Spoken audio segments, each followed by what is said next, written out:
lonely down here. Maybe. You're on the film. Huh? You're on film. You just talking about being lonely. Yeah. My story. You ready? To it. All right, I call to order the Millersville Board of Commissioners work session, Monday, March 5th, 2018 at 5:01 p.m. First item, discussion of the personnel policy.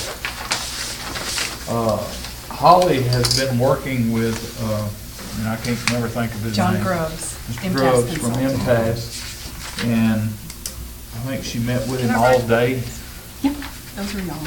She met with him all day Friday, and they got started on the draft, but it's gonna take a little bit longer. It may be, So it comes back in April, is what you said? April 5th. April 5th. it could be a few months before he'll have a draft, a workable draft done.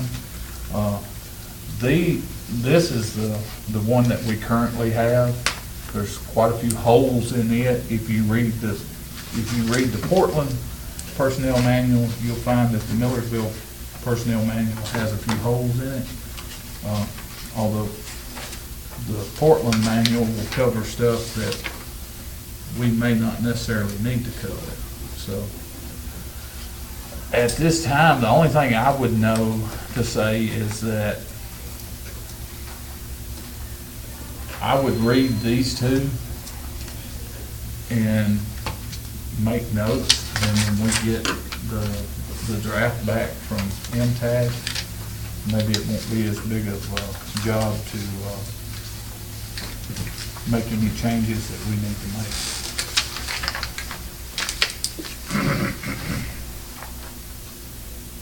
So we may not have to April the 5th, is that what we're saying? Well, it'll be It- probably it- longer than that, yeah. But what we hope to do in the meantime, if you guys will just glance through Portland and make notes as you see the differences in ours and what they have, there's some things I think that we'd like to add. Some of it won't apply to us, like the FMLA policy, family medical leave, doesn't apply to us because we're less than 50 employees. We'll reference it in our manual, but things like that won't be Well, outlined if it was in in there, ours. if we, we'll say, when we got 50, it'd already be in there though, wouldn't it? Well, it would, but the laws may change by then, so no sense I in. understand, but it don't do any Yeah. good until they get 50 employees, so that part wouldn't apply to our employees. Right. Yeah, but it could already be Well, in there. it applies to the city of Millersville, but it doesn't apply to, our employees aren't eligible because Yeah, you have to have but- 50 or more employees. So the HR consultant recommended not putting it in, but we will mention the FMLA somehow in the policy. So, but that's just one of the things that that he referenced. It's a pretty long list of stuff inside those personnel manuals that are either outdated Yeah. or is not needed or needs to be added to. Yeah, the law keeps changing. Mm-hmm. Every time it changes, we need to. There's just a lot of verbiage, and it's hard to sit here and tell you exactly what they are, but there's a lot of stuff in there. Portland's manual has the best definition of what a salaried employee is that I've ever heard. It's 2 sentences long, and it just kind of makes it, it explains what they are. Just from what I've seen too, I think theirs is more informative to the employees. When you're just starting a job and you want to know what the city does and the policies, I just feel that it's so much more informative. It's just laid out, you know, so that's why I like a lot of what they have in But did they theirs. have MTS do theirs? The same guy wrote that one. The Same HR guy, okay, consultant, same. he has worked for the city of White House and Portland as their HR director. Uh-huh. And he is now a consultant with MTAS. He wrote both of them. Okay. He wrote Portland's and White House. Ours was somewhat of a sample policy that was a model for MTAS, but it was done many, many years ago. They have since updated their sample policy, and that's what he's going through and changing ours to. So there's probably a lot more words. I read White House's, and it's a lot Very better similar. than what ours is. Yeah, But Portland's is better than what White House is, because he wrote it long after he wrote the White House manual. And he's gonna make suggestions, he's gonna put little sidebars and suggestions, you know, of things that we'll need to, what he may recommend in changing in our policy versus what other cities do. So, so as we go, those will be the things that we'll need to have addressed, you know, a few things that you guys will need to make decisions on. Keep looking back, so, Yeah. sorry. Okay. Yeah. Like I said, it'll take a while to get through both of them, Yes, especially it if you will. try to compare them, Yes, it will. because ours does not compare well. So we got plenty of homework for a while.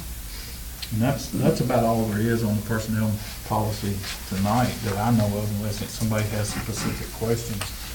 Until we get that draft back, there's not a whole lot that we can do. Where do we first need to look, on compensation plan, or we need to look Well, under the- classification? Or is this something, I need, give me a little something. Both of those are policies. The personnel manual will refer to a comprehensive pay plan, and it will refer to a classification plan. So basically, you're not gonna find the job classifications in the personnel manual. It just refers to those. They're all separate documents. The personnel manual basically is supposed to describe how procedures happen in the workplace. To define your job, you may get into the personnel manual, and it may say refer to the job classifications. The job classifications will define what your job is.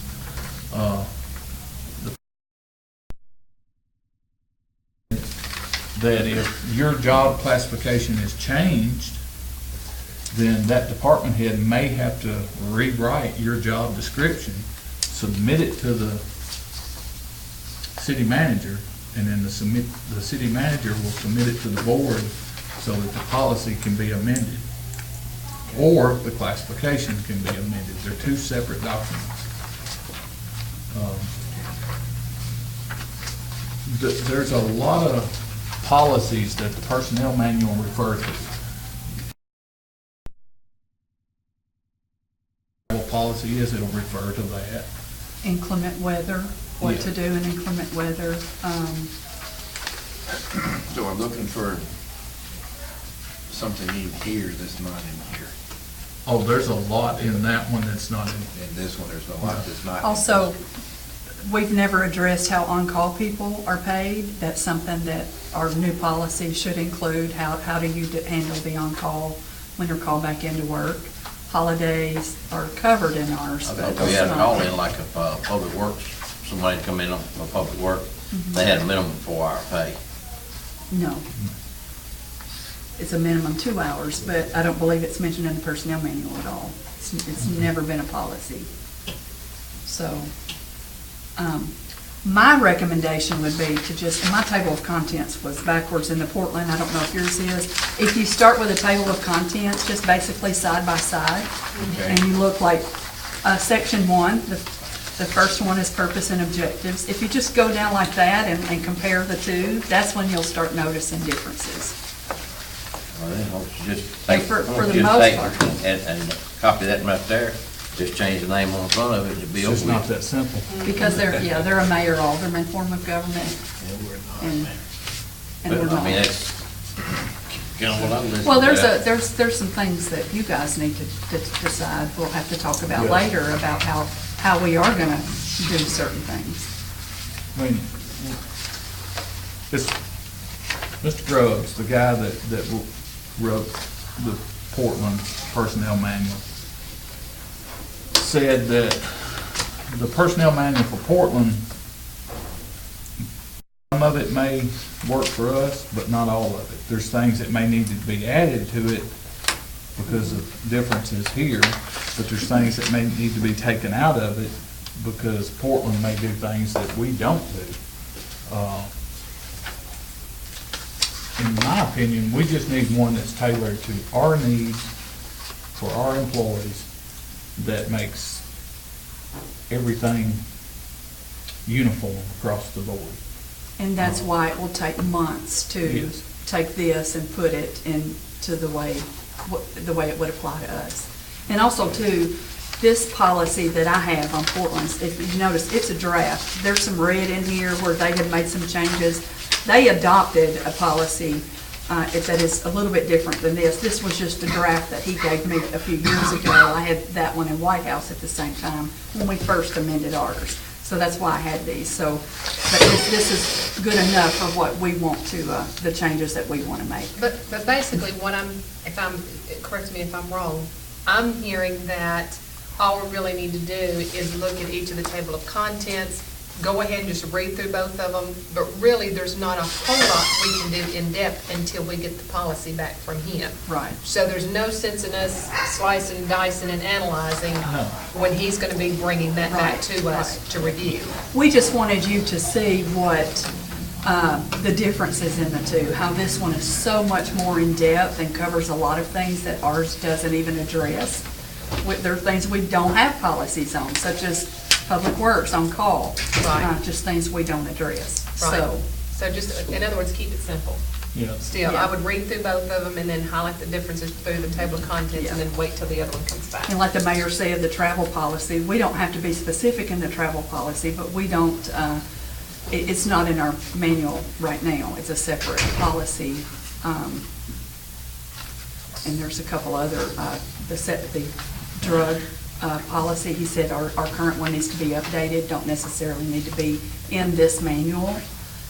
So those are things we're gonna have to look at too, Okay. so. So it's just a lot of reading until we get a draft. They're fun to read. I've read 8 of them. All right, anybody have any more questions? So we're gonna be waiting, tasked to bring theirs, are we gonna decide on that one, or are we gonna decide on this one, or are we gonna? These are just so you can read. This is our current one. So you can read it and see what, it's kind of self-explanatory as to what we're missing. And then when John Grubbs brings the draft back, like she said, he will have notes in it that, on stuff that are specific to Millersville.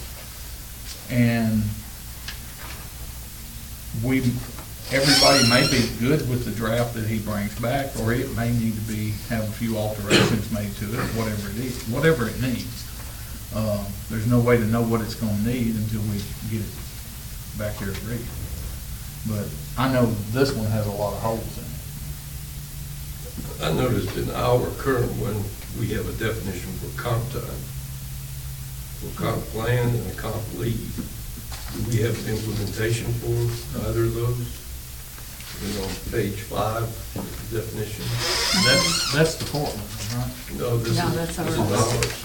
This is our current, Yep. because I had talked about comp time on several occasions and was told that it was something that we That we didn't don't do. And John Grubbs, again, that's one of the things that needs to be addressed in the new personnel manual.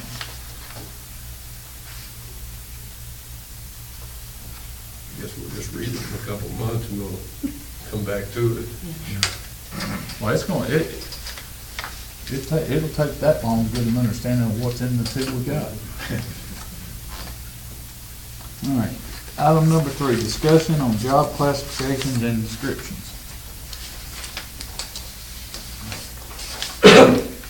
Does they go along with the personnel policy? or- They do, Okay. but we just passed the job classifications a month ago. In January, yeah. And we are 4 short. Right, 4 of these just weren't included in the packet. You guys may have reviewed them in a previous packet before, in a work session, I'm not sure, but They just weren't part of the resolution that we that was adopted. adopted, right. So to be, So these are the 4 that you've included in here, the tax clerk. Right. receptionist, okay.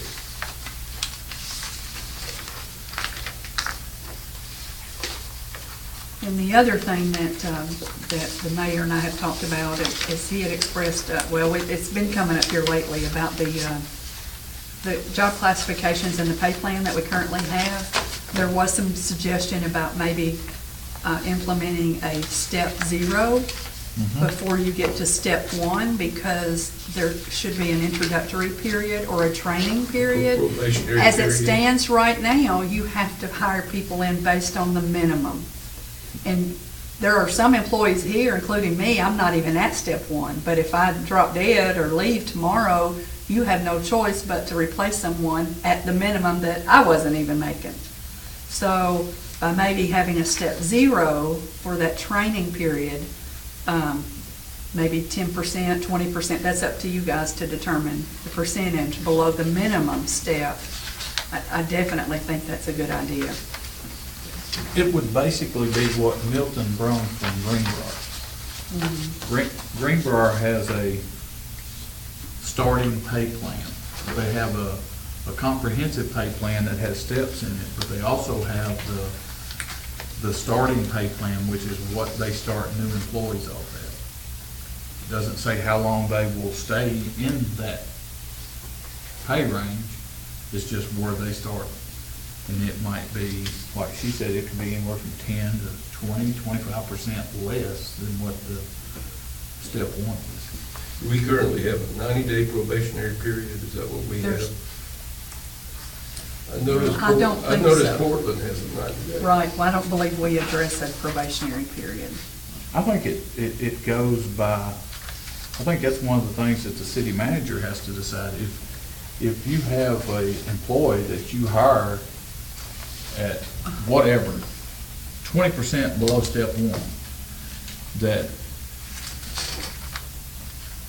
may or may not have training in that job, say that person meets the minimum requirements, at best, they're not gonna be up on our system. They're not gonna be up to par as to how people in this building do their job.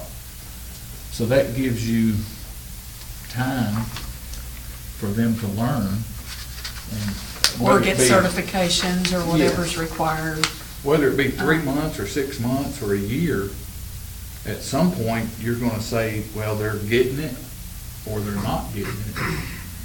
And you're not tying yourself to that higher salary. Like she said, she's not at step 1. There's several positions that aren't at step 1 in their class.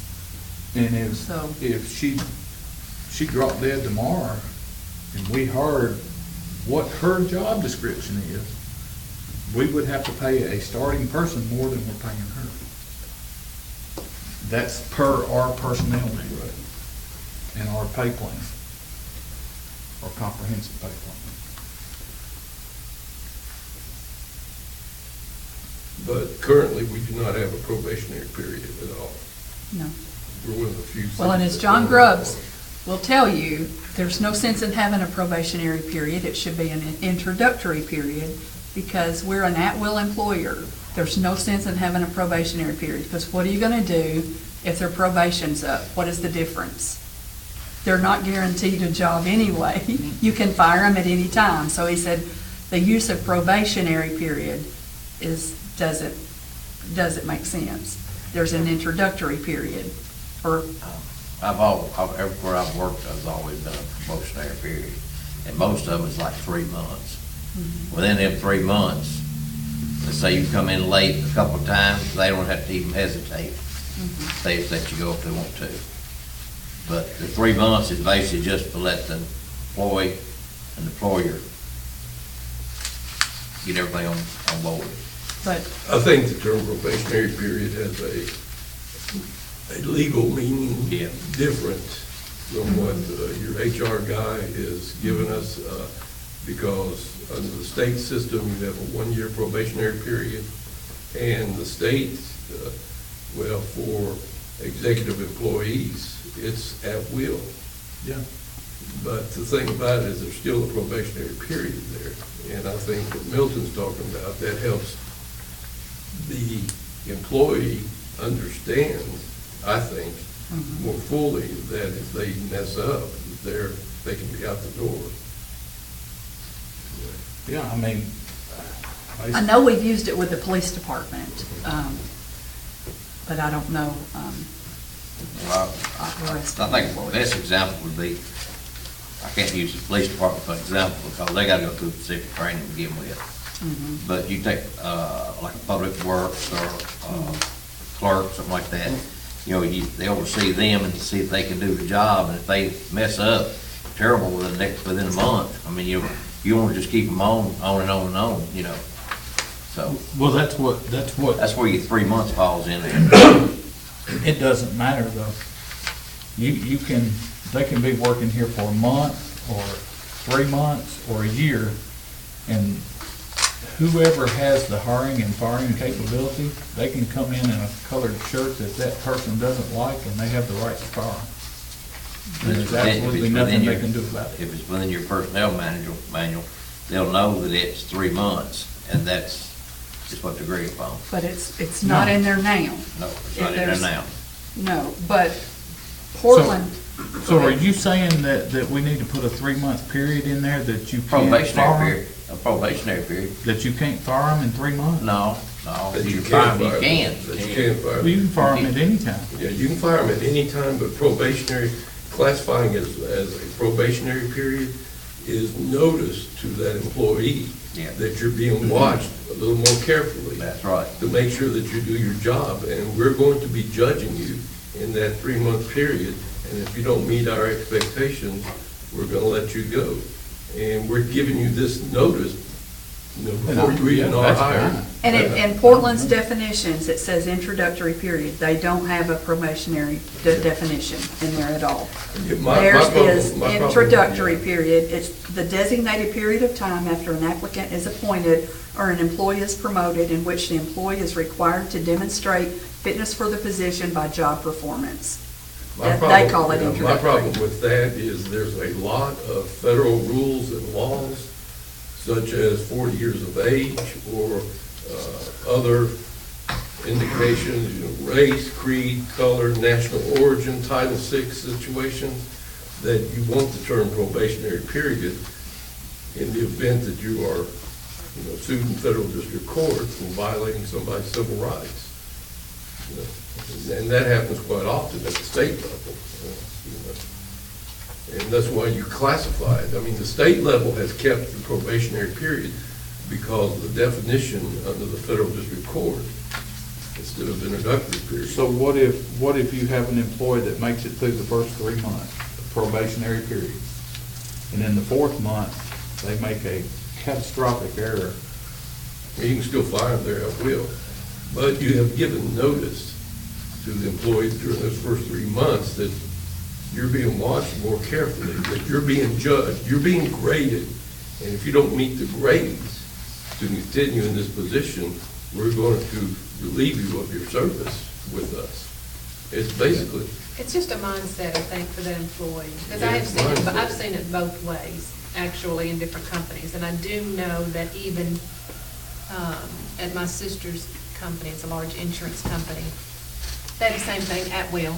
But what that does is, it tells the employee that you have this amount of time frame to be doing the work up to speed of what that job requires. If you don't meet that within 3 months, not that you're bad No. or anything like that, it's simply if you are not able to meet the qualifications of that position within 3 months, you're on notice that we're gonna let you go. It's just a mindset for that employee when they're hired. But you can still terminate them at any time.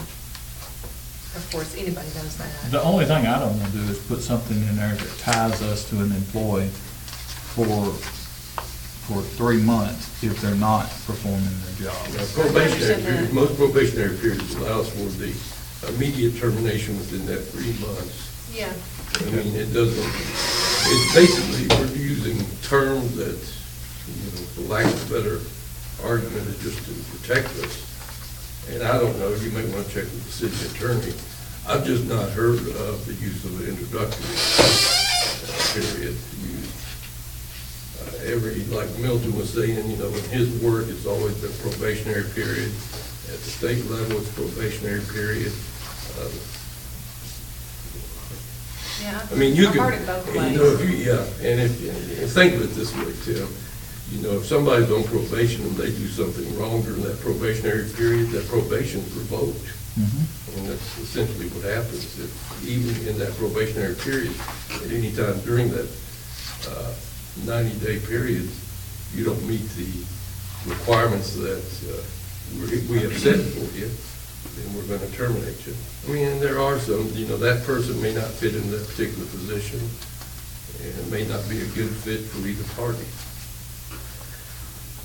Yeah, because I actually know that, because she's a supervisor down at her job, and, I mean, they had somebody in for 1 week, and they let them go after 1 week, even though they had that probationary period. I mean, the lady simply could not, wasn't even close to being able to do the job, so they had no choice, because they were getting so far behind. So even though she had the probationary period, they still let her go within a week. She had no big grant. No. No. I went through a 6 month with American Airlines. During the 6 months probation, it's job orientation, got to learn the job. So they're training you. So you got to do computer work, do training. And during that time, the FBI did a background check on me from the day I hired in to the day I was born. See how I was. So that gave them that much time during that length of time. But if they found anything wrong, even this happened 15 years later, a guy didn't tell the truth on his application, then the other FBI found it 15 years, he had 15-year service with American and was fired in. He has no ground, because it all went right back right here. It protected the company. And this would help us as a commission. So does ours. It would protect us and give them time to get trained and get orientated to the job. And I think it's going to depend on the position as well, I think. You know, just like what he said, as far as the police department, they would need a different time frame, so it might even depend on the position. Well, during that probationary period, they would be at the, I guess, pay zero scale, or what you were talking about, the mayor was talking about. Well, in some cases, it may not apply. If you've got the step 0, let's just say it's 20% below step 1. So if you have a starting pay, or step 1 pay is $15 an hour, or use policeman, I think that was right around 17. So say step 1's at $17 an hour. You may not be able to find the policeman at 20% less. I mean, if you can, that's great. But if you can't, you still gotta have a policeman. So it's not saying that everybody would have to be hired in at step 0. It just gives you the opportunity to hire them at a lower rate when you can.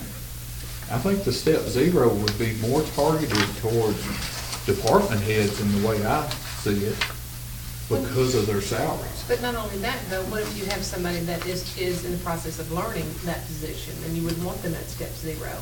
Whatever position they're transferring to, and they don't have the certifications or the skills yet or anything like Right. that, you would want them at 0. Well, I mean, speaking at the state level, whenever we had like a special agent 1 that was moving to special agent 2, they went through a new probationary period as a special agent 2 of 1 year. And I think that's what you were talking about. If you went from one position with American Airlines to another position, you had a 6-month They probationary got another period. background check on it. And another background But you wouldn't check. put them necessarily at 0 if they have No, the skills and all yeah, that. what would it, yeah, we didn't put them at 0. But this is what I'm saying, if you're looking for police officers, all right, you put out an ad, you're willing to hire a police officer, and you put the pay at step 0, which would be about $3.50 less if it's 20% than 17. So I don't think you're gonna get any officers to apply. I don't think you will either. I think the only So- way that would come into play on a policeman is if he hadn't graduated the academy yet. Yes. Yeah. That's when exactly. you would use the step Exactly. 0, because he doesn't have the He doesn't have the certification. qualification. That's when you would use that. Otherwise, you would hire a policeman at the step.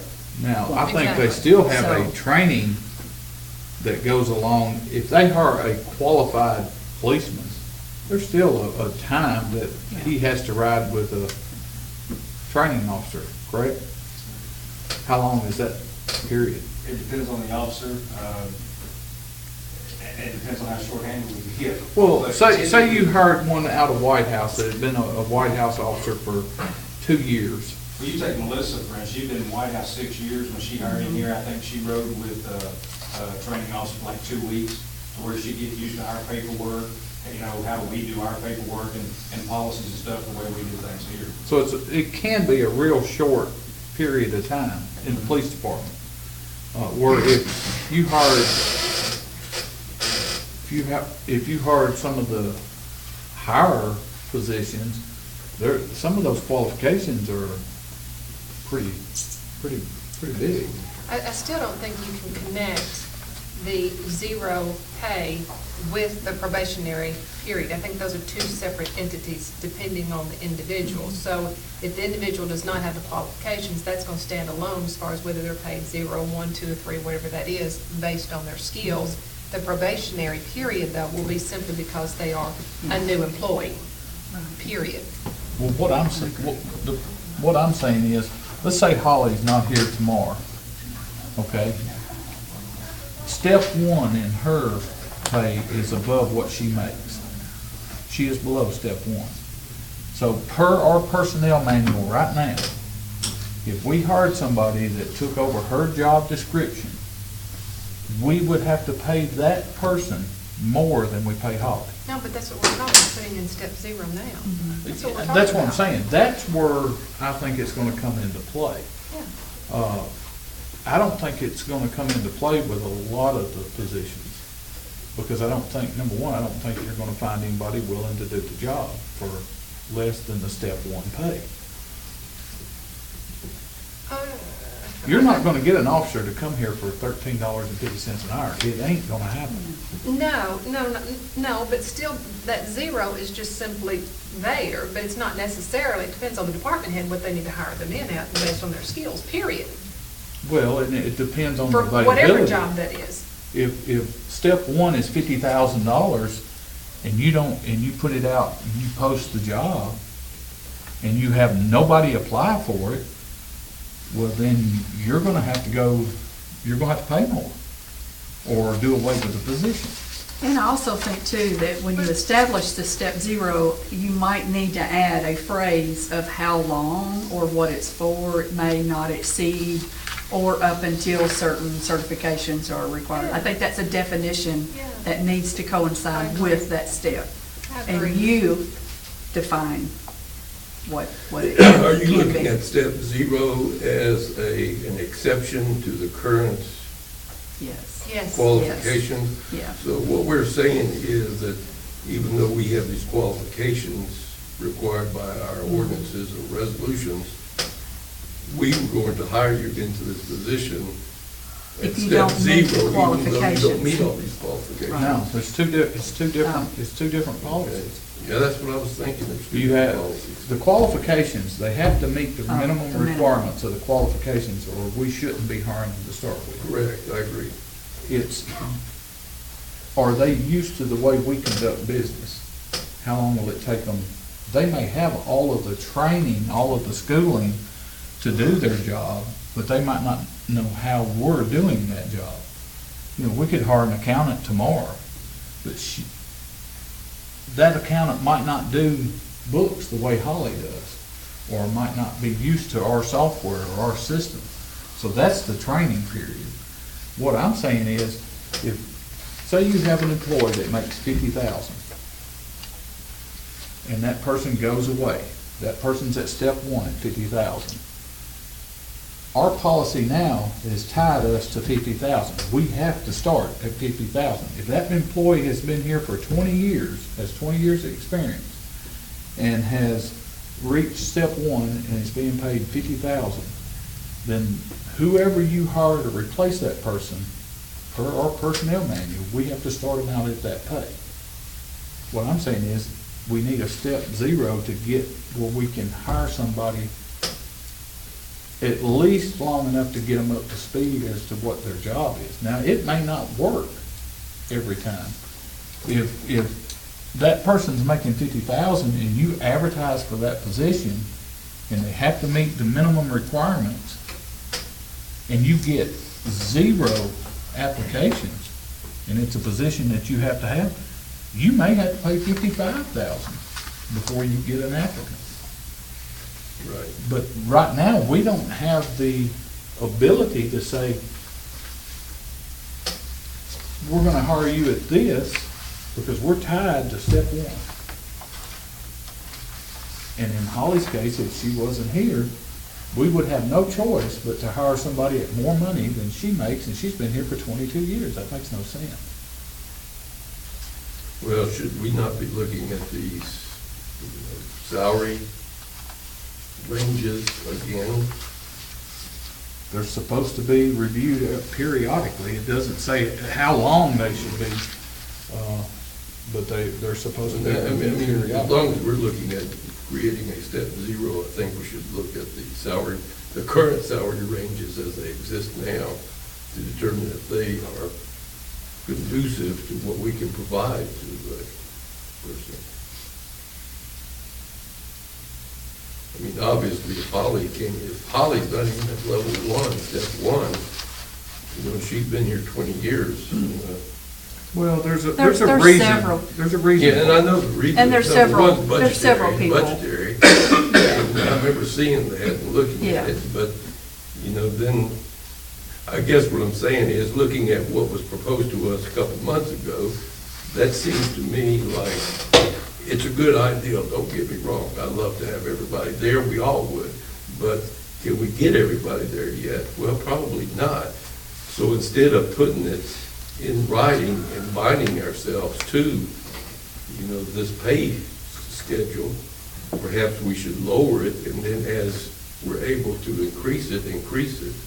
Well, the thing with Holly's not a good comparison for the simple reason. The reason her step 1 is so much higher is because of the assistant city manager title that's applied to it. So if Holly wasn't here, are we gonna find somebody that's HR, chief financial officer, city recorder, and assistant city manager, all in one person? Probably not. So we're probably gonna be hiring at least 2, maybe 3 positions to fill 1. That's why we need all of the classifications, And then you would be able to have separate job descriptions. You would have to create those positions to have those job descriptions. So that would be your way out with my position.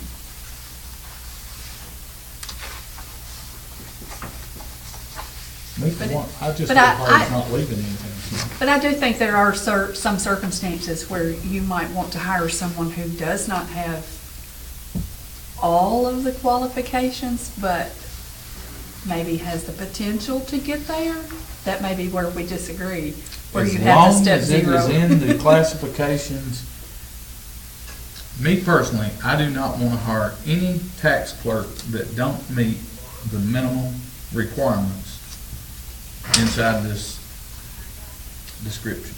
Or we need to lower the minimum Or we requirement. need to change it. Yeah. But it needs to be changed before you hire the Right, person, not after. it needs to be a policy decision of this board, not of anybody else. I mean, to me, if you hire somebody that is not qualified for the position, that does not have the qualifications for that position, then these are no good. I agree Just about with throw them over in the trash can. Well, and I think you can be a little bit more lenient on maybe office personnel, anyone, because you're not going to go out there and find a tax clerk. Very seldom you're going to go out there and find a tax clerk who's been a tax clerk somewhere else.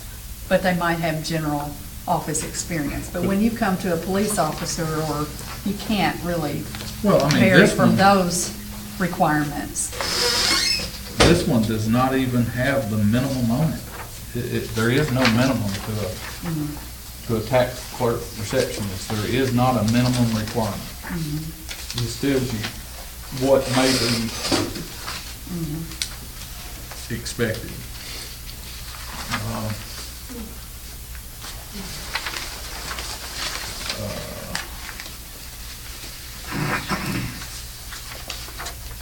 the court clerk, high school diploma or GED with 2 years post-secondary education preferred. No less than 2 years' experience in administrative functions preferred. Must maintain state requirement training for municipal court clerk and be able to complete the municipal court clerk certification program within 1 year of employment. That's pretty lenient.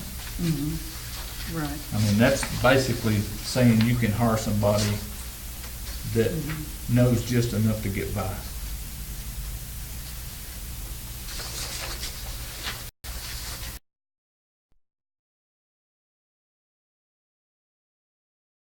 The other one. Must have, the tax clerk must have the ability to be bonded. Right. And High school diploma or Yeah. GED with 2 years post-secondary education preferred, no less than 2 years' experience in administrative functions preferred. So you got two preferences and two requirements, or one requirement with two preferences, well, two requirements. High school diploma, GED, or GED, and to be bonded. see, now, when you get back to the next one, the public works director, there is a whole lot of stuff that has to be, that he has to have before he can be hired. Are you talking about the knowledge, skills, and abilities? I'm talking about training and experience. Well, but if you read that, that's all within a certain time frame. You have to do that. But if you look under knowledge, skills, and abilities, is that a requirement? Look at the knowledge section on the Public Works Director. I would say that it would have to be a requirement if we have it in here. But if you, yeah, but, You have to have these knowledges and you have to have these abilities. Well, the only one that it says he can get within a year is the CDL. Everything else he has to have. Must possess a valid driver's license. right. Must have 3 to 5 years of documented qualified work experience in required certification, dependent functions, must possess and maintain all appropriate certifications and assigned functions. So all of that, he has no choices.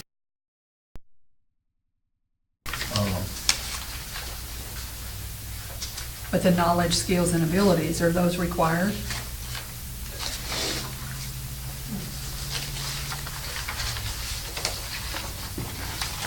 I would say they're required. You have them in here in this description. So see, you're just looking at training and experience, but you're not looking at the knowledge, skills, and abilities. Is that required? Same on the tax clerk. Okay, does, knowledge of fleet vehicle management and maintenance of equipment and facilities. So what does that mean? I mean, okay, I know that's a fleet vehicle. I know it's a Ford, and I know I gotta maintain it, I gotta change the oil.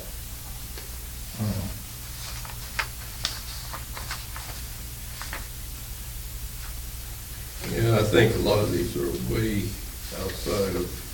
The elementary principles and practices of civil engineering as it applies Yeah, to knowledge of construction and principles, yeah. maintenance of streets. I mean, Knowledge of principles and practices, construction and maintenance supervision.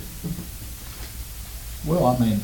These are all subjective. Elementary knowledge would be that he has our code book, and he can read that the street's gotta be 24 feet wide, and it has to have 6 inches of gravel, so much binder, and then so much asphalt on top. Or how a sewer line goes in. It has to have 6 inches of gravel under it, and at least a foot above it, with a tracer wad.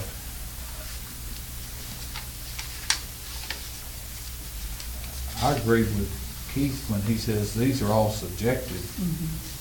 The other ones are not. Must have an excellent work and attendance record. So if you was looking at somebody that put in an application from another city and he was absent 32 days a year on average, well, that's not too excellent.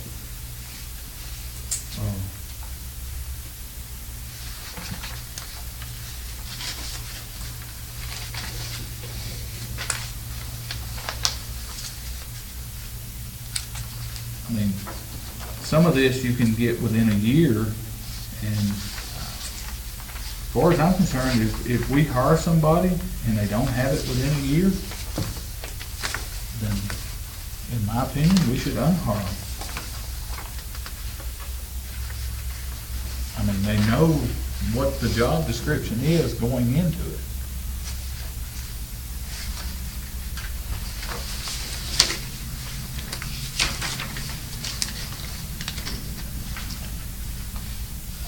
And again, it's going back to the same thing with the personnel manual. It does us no good to sit up here and talk about classifications, pay ranges, and personnel manuals if we're not going to use them. There's no need in adopting them if we're not going to use them.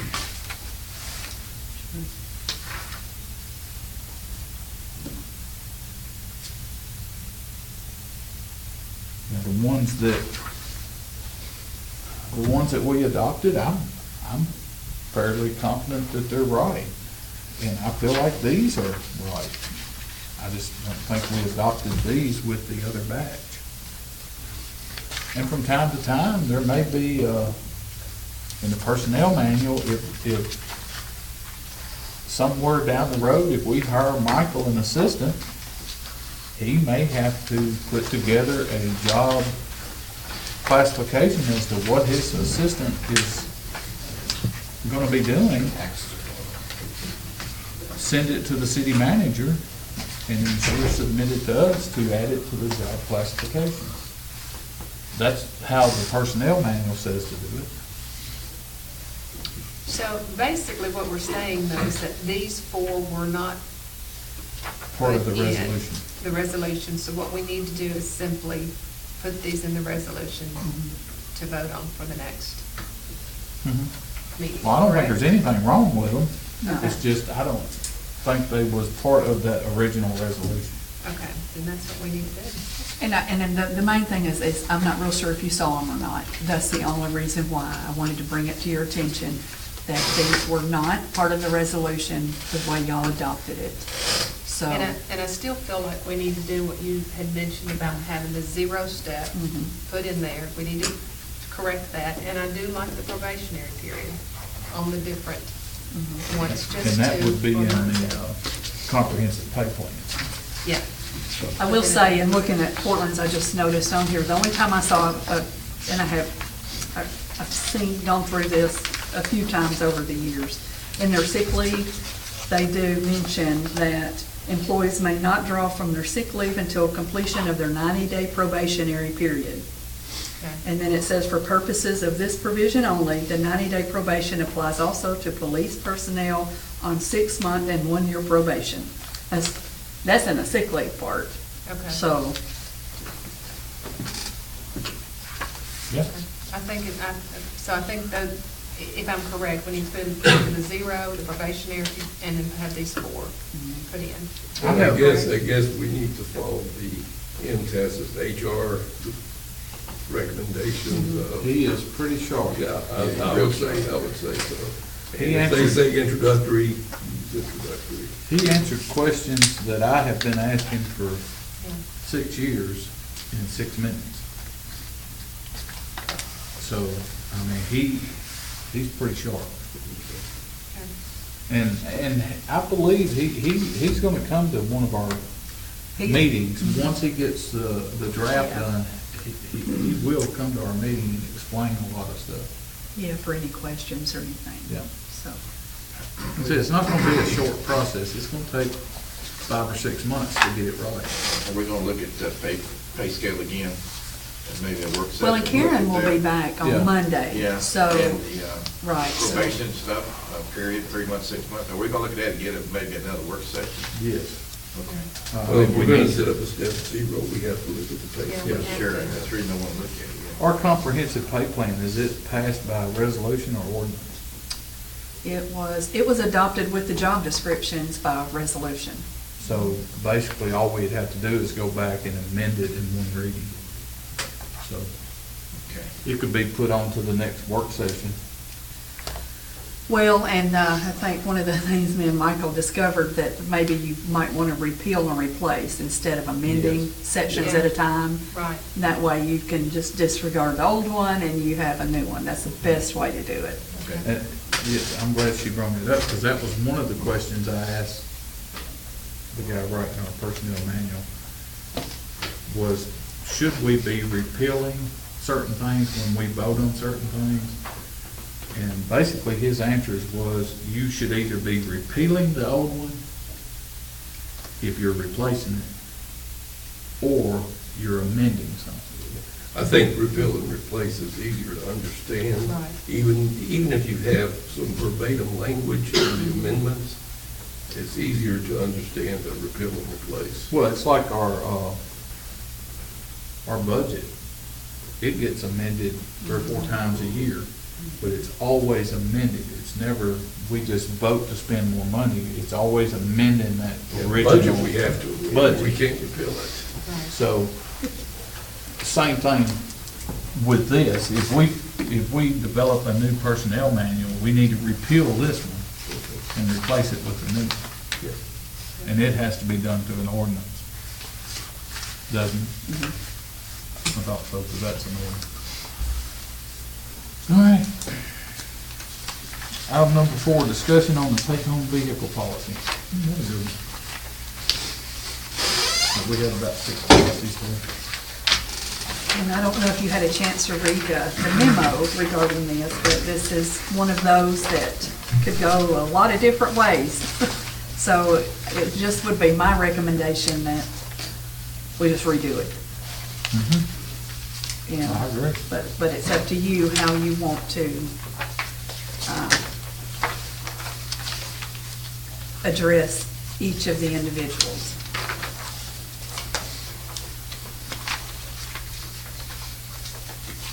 I guess the old one is still in effect, or are we on the new one? The old one is currently, what was adopted by resolution, March of March, 15. yes, that one is what is currently in effect right now. It has Exhibit A attached to it. And the restrictions and rules, which I think are good, it outlines everything.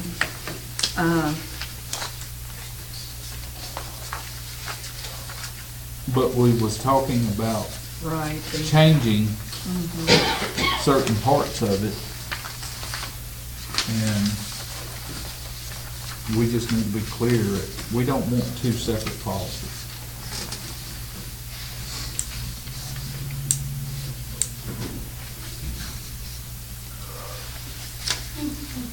So one of the things on the police department, on the on-call, you did allow them personal use within 5 miles of the city limits. But on the police officers, it's, they can take home a vehicle if they live within 8 miles of the city limits. And the existing policy is any employee with a take-home vehicle must live within 10 driving miles of the driveway of City Hall. So,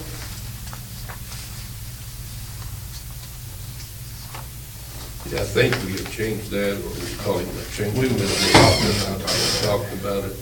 Yeah.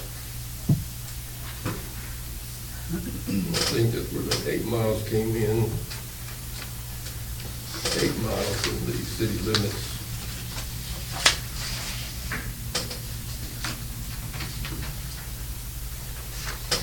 But see, the one we talked about would kind of conflict that, because it says in this other one, within 5 miles of the city limits. And that's for the 4 people that we talked about. So it creates a conflict.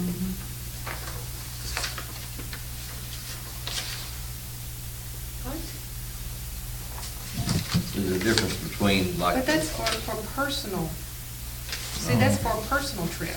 That's what it says for some personal trips within 5 miles of the city limits. We're talking, we had talked to Mark specifically about if he had to go to the dentist or something like that, it did not make any sense for him to take and go get his personal vehicle, go to the dentist, and then come right back in. He's talking, this is different.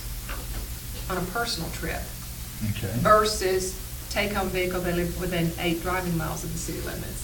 That's a different situation. Am I correct, Mark? I'm sorry, I'm walking Yeah. halfway through that. So basically, all of the That's what we take-home talked about. vehicles would be 8 miles All of within them the would be city. 8, Yeah, yeah. 8 miles within the city limit. The personal use, which only affects the 4 on-call Only people, 4, yeah. would be within 5 miles of the city limits. Exactly. That's what we had discussed. If they have to go to the dentist or they have something like that, they're able to take the vehicle to that location without having to go home, drive it to the dentist, and then come back, pick up the vehicle, and then all of that. They would be able to take within 5 miles. Those are 2 different situations. Mhm. So that's not contradictory. Correct? Am I correct?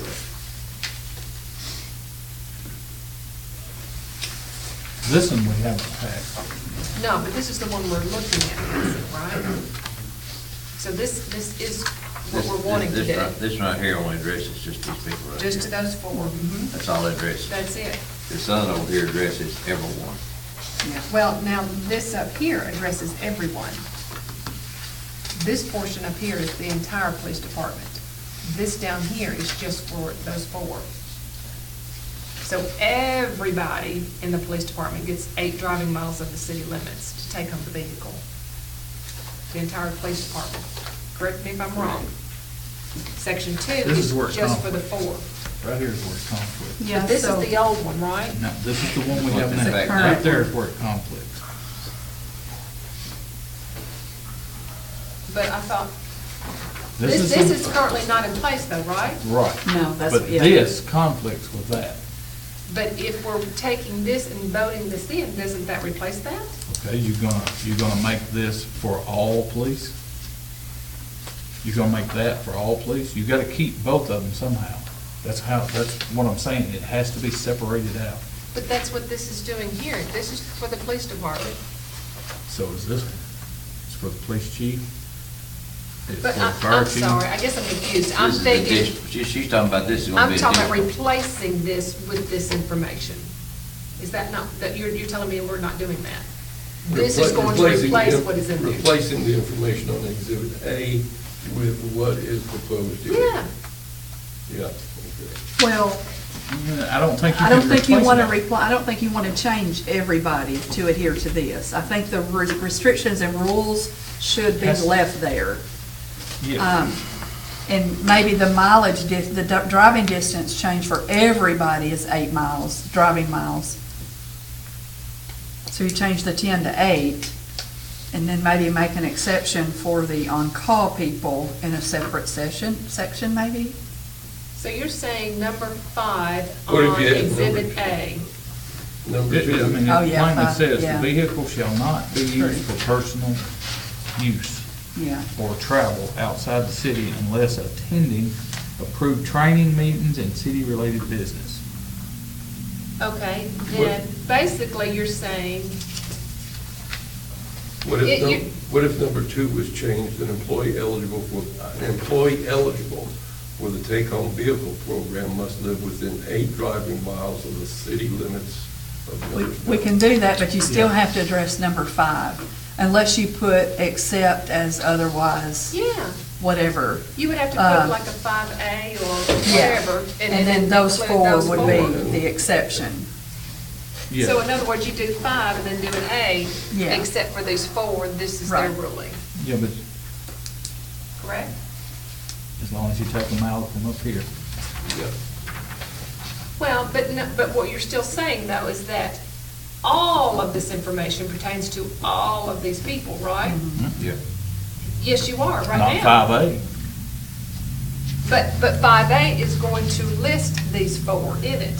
As long as 5A lists that and is specific, Yeah. then it's that okay. allows that, then yes, but that's what I'm saying. Adopting that one won't fix the problem. It has to be combined with this one. Correct. In other words, wouldn't it be best then, like you said, We need repeal to- this yeah, and then? Yeah, yeah. And And then we then- need to do a new one. We And just need to do a rewrite, new one. right. Okay. So for I knew number it was a 5, we conflict. can I do just- just it took me maybe too except long. as otherwise, or like you said, 5A, then you would list the List this exceptions. section, yeah. who are those four. Correct. On-call public works person, do they drive a truck home? They have, yeah, Four. they drive a city vehicle home. It's one of those squad cars. We basically changed this, even discussed it before those four right here. You did, yeah, We hadn't changed it. We hadn't changed, No. I understand, but we discussed right. police chief, fire chief, police lieutenant, assistant fire chief, and those were the four that I was thinking that we're doing this for. You are, but this is the policy that's currently in effect. Then we got and- exhibit A over here that This says, is the old one. well, This is it is, but, So what we need to do is take those exceptions that are in your left hand yeah, and apply them to this, so we'll need to Revise repeal it. this. that's what we're gonna And then do. replace it with that information like what Bonnie said. But these that we repeal are not gonna be based on the same distances or Yeah, No. as we are these four, correct? So basically, what we're gonna do is take,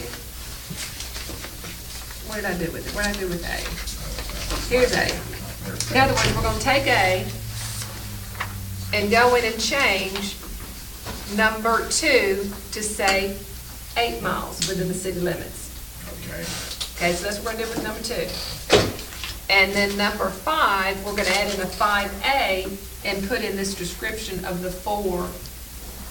And then repeal the old one and replace it with the new revised one. okay, this will be on this. Correct. It'll be all this one time. Yes, and so we're just gonna repeal this one and then put in the new one. Okay, thank you. Gotcha. Okay?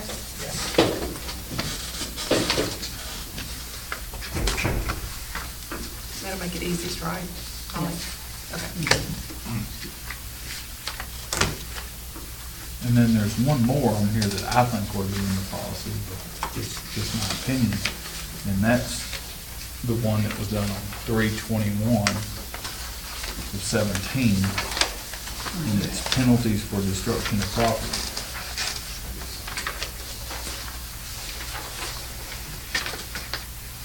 Right now, and we've had it in the past, an officer of his negligence, his own doing, went to sleep in a car while off the road and totaled the car. His penalty was 1 day without pay.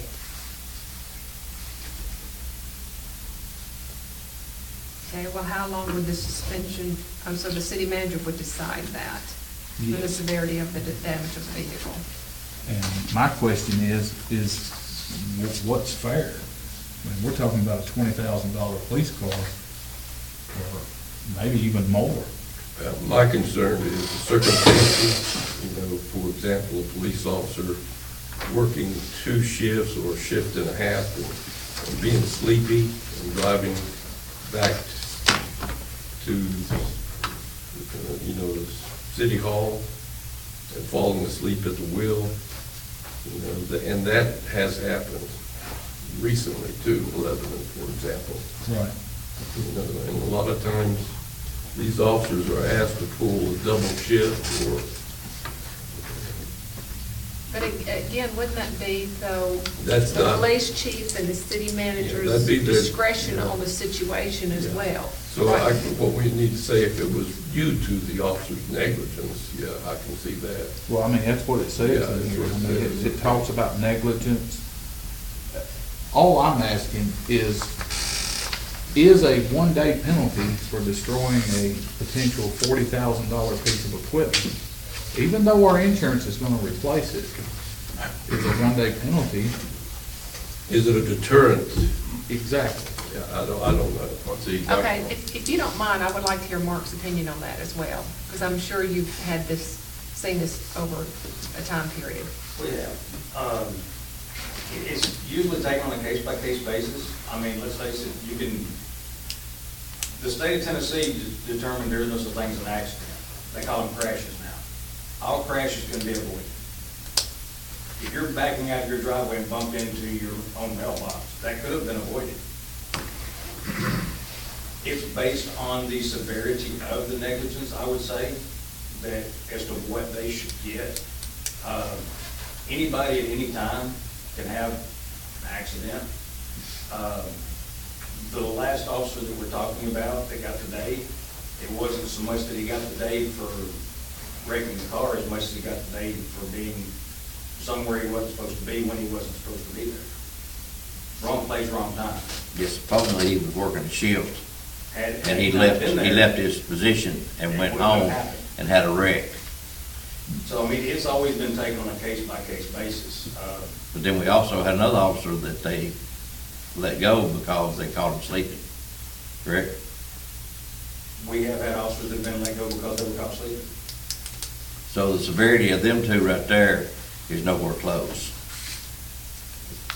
With the one that was caught sleeping, was not the first time they were caught sleeping.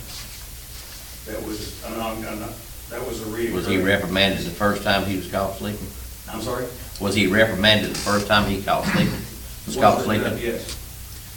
Does the chief of police have to approve any outside work of his officers? At this point, no. Yeah, that needs to be addressed. But this has been an argument ongoing for a long time, too.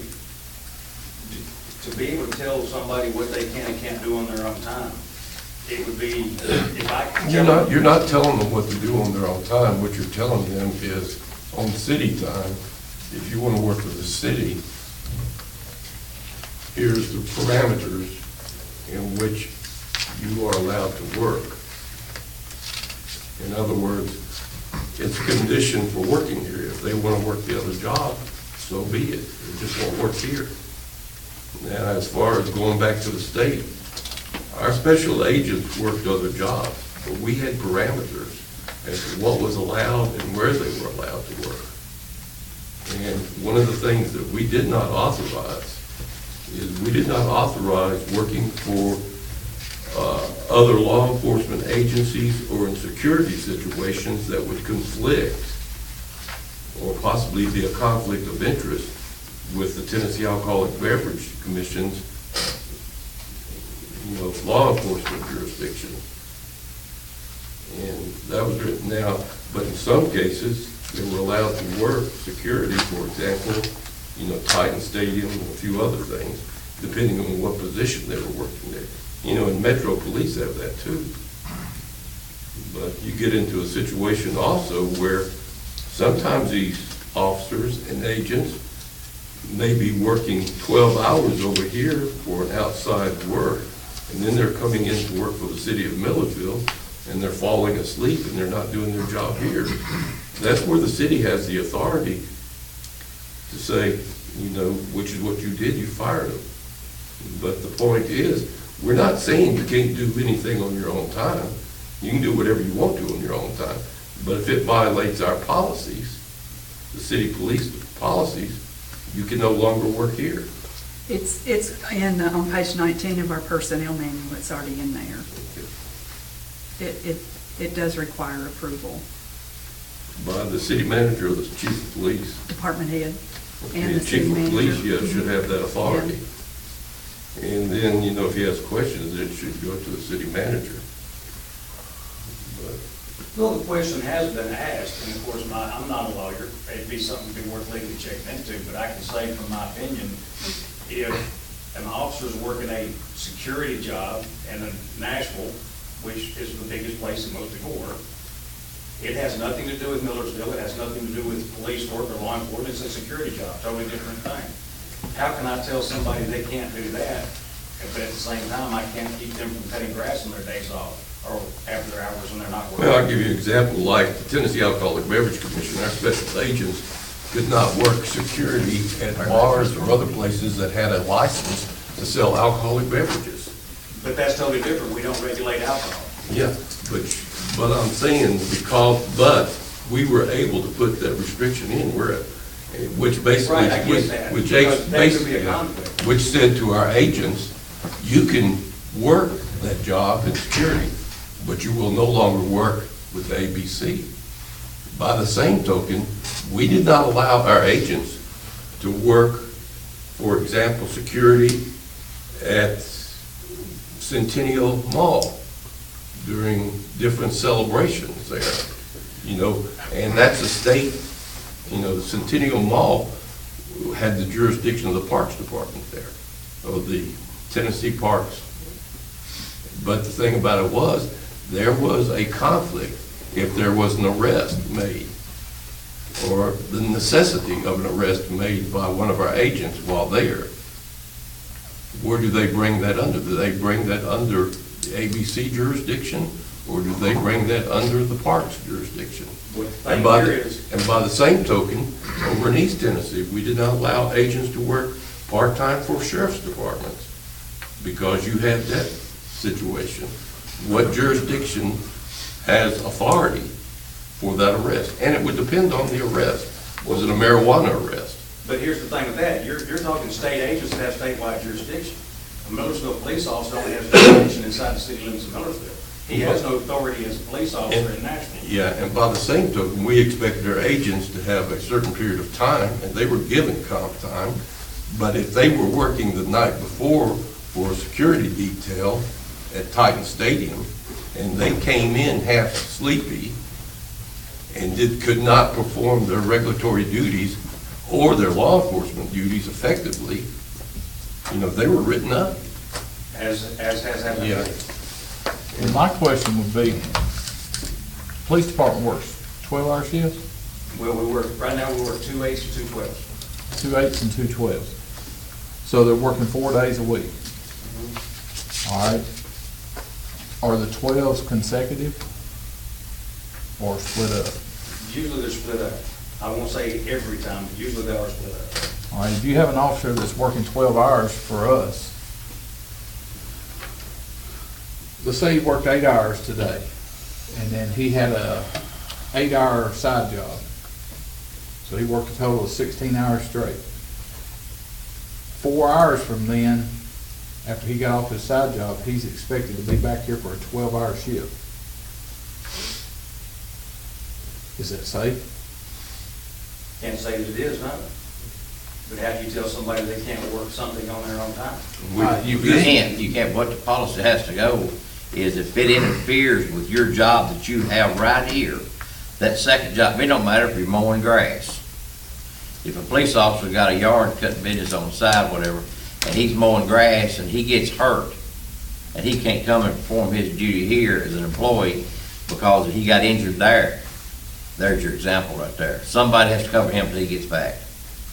By the same token, if They that don't- officer is hurt on the job here because he fell asleep at the wheel, I have some reservations about him cutting grass and staying awake, 24 or, 16 hours. But to me, I don't look at it just as a police officer. It wouldn't matter if it was Public Works or whoever. Be the same thing. So do you want to tell people they can't work anything? No, so you can't tell them they can't do it. But they know in the beginning, right up front, that if you get injured and you can't perform your duty, or something happens, you can't perform your duty here, There has to be they let you go. ramifications. That's be, I was agree, told. and I think that's been proven that there is. And we're not Like I going said- to say they can't do it. No, you can't tell them you can't do it. But they can't do it and work here. Yeah. I guess all I'm saying is, we had an officer patrolling that was sleeping on the job, correct? He got reprimanded, he done it again, and he got fired.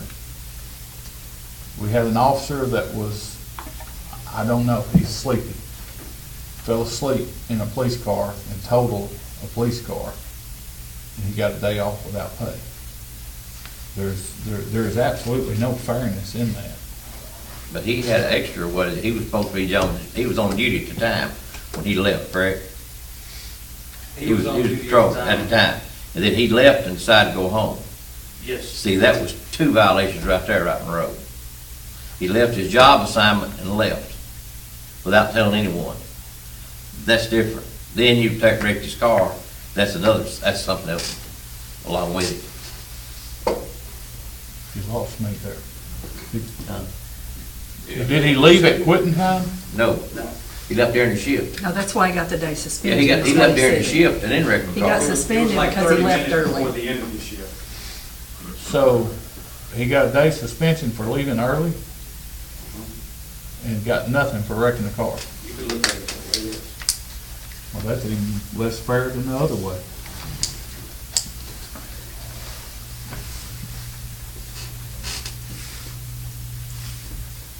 I don't know. I don't know what the answer to that one is. I just, If I could interject real quick, just for clarification, because I think you guys aren't, he's not following what you guys are trying to say. My wife works for another police department, and they have pretty strict standards. They're an accredited police department, and they have a minimum what they can work, but everything that they work off duty has to be approved through their chief or their assistant chief. It's not to tell them they can or cannot work, but it's to manage and to make sure that, and then they have to have a schedule. Hey, I'm working these hours on my days off. That way, they know if they're stretching themselves too thin. Because part of being accredited, they have to meet certain standards. And it's like I said, it's not trying to tell them when they can and when they can't work side jobs, but it's to keep a grasp on it, to keep them from working every day that they're not here and then coming in. It's to keep them from working It's to keep 4 them hours from after a full-time 12-hour jobs shift. and putting hours at risk. and I think that's what he was Yeah. saying. I think that's what Commissioner Bell Knowing was where saying. they are, and what they're Knowing working. where they're Knowing, working. yeah. It's not telling them what they can and Yeah, can't do, but just it's. knowing about it. Knowing about it and. Right. And knowing that they are working side jobs, in case someone was to call if there was an issue with them. And it is, yeah, and the chief does approve it, yeah. Because at ABC, we had our chief law enforcement officer, and he would approve it. And when he had questions, he would come to me, and we would discuss it. And, but usually, you know, everything went through him, and he handled that. Even my wife was a dispatcher, she was dispatching for this department. She wanted to work weekends at a diner in Greenbrier to make good money, and it had to be approved. It had nothing to do with law enforcement, but their policy for, I think moonlighting is what they called it, or working secondary job, she had to have approval from their chief. of It's in our police. policy too already. But we don't do that, right? We don't, we're not doing that, correct? Okay, you need to start doing that. Yeah. And if it's in our policy currently, yeah, and I would say it'd be the chief of police's decision of whether to approve it or not, based on that criteria of whether or not that officer could perform his duties after working this certain, you know, mowing job or security or whatever, and whether or not it conflicts. I think it would be important just for the mere fact of And I guess, what the police department does. and I guess what you need to do is perhaps look at, you know, do you need some guidelines? I mean, I'm not sure what's in the policy. Would you like, you know, guidelines to help? I think any help that, anything I can get to help. I think as long as he knows what's going on, I think he's smart enough to apply common Yeah, I think, sense. yeah. If somebody's submitted a schedule saying they're gonna work 12 hours on a side job and they're gonna be off for 2 hours and then come work 12 hours for us, that's not gonna be safe. Would you agree? I agree. I know NES You have to be off. has a sleep policy. You have to be off at least 8 hours. If, You can work 16 straight and you gotta go home. I Yeah. don't care if all of Nashville's out, you're going home. Yeah. And there's then- And there's a then, requirement. when you come back, when you're at the end of that 8, you're not gonna get a full 8 rest, because you gotta go home, you gotta take a shower, you gotta go to bed, you gotta get up, you gotta come back to work. You're not gonna get a full 8 hours rest. But you get some rest. Yeah, then you're gonna work another 16, and it works, yeah. I mean, I'm not saying I haven't sat there in the truck at a red light and went to sleep, but you know, it works.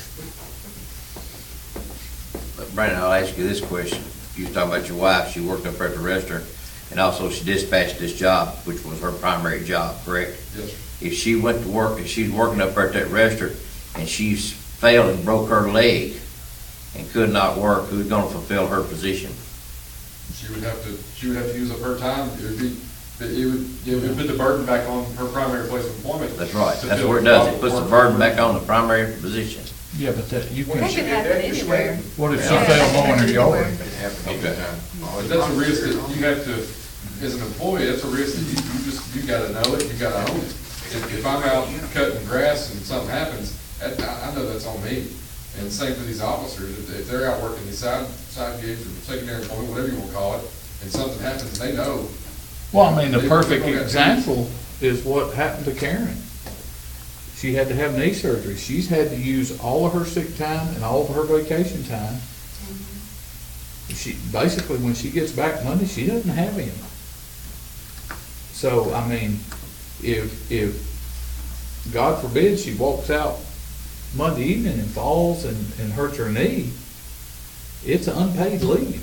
She has no other avenue to go. If you really want to turn the tables, take the fire department. You know, we're primarily volunteer. These guys work 12, 14, 16-hour days, primary place of employment.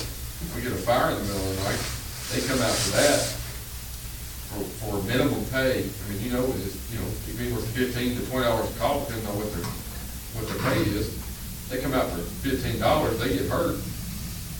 You know, the Kinda like Mark did. And you take that. Now they're on their own. I mean, Mark had been an employee here for so long.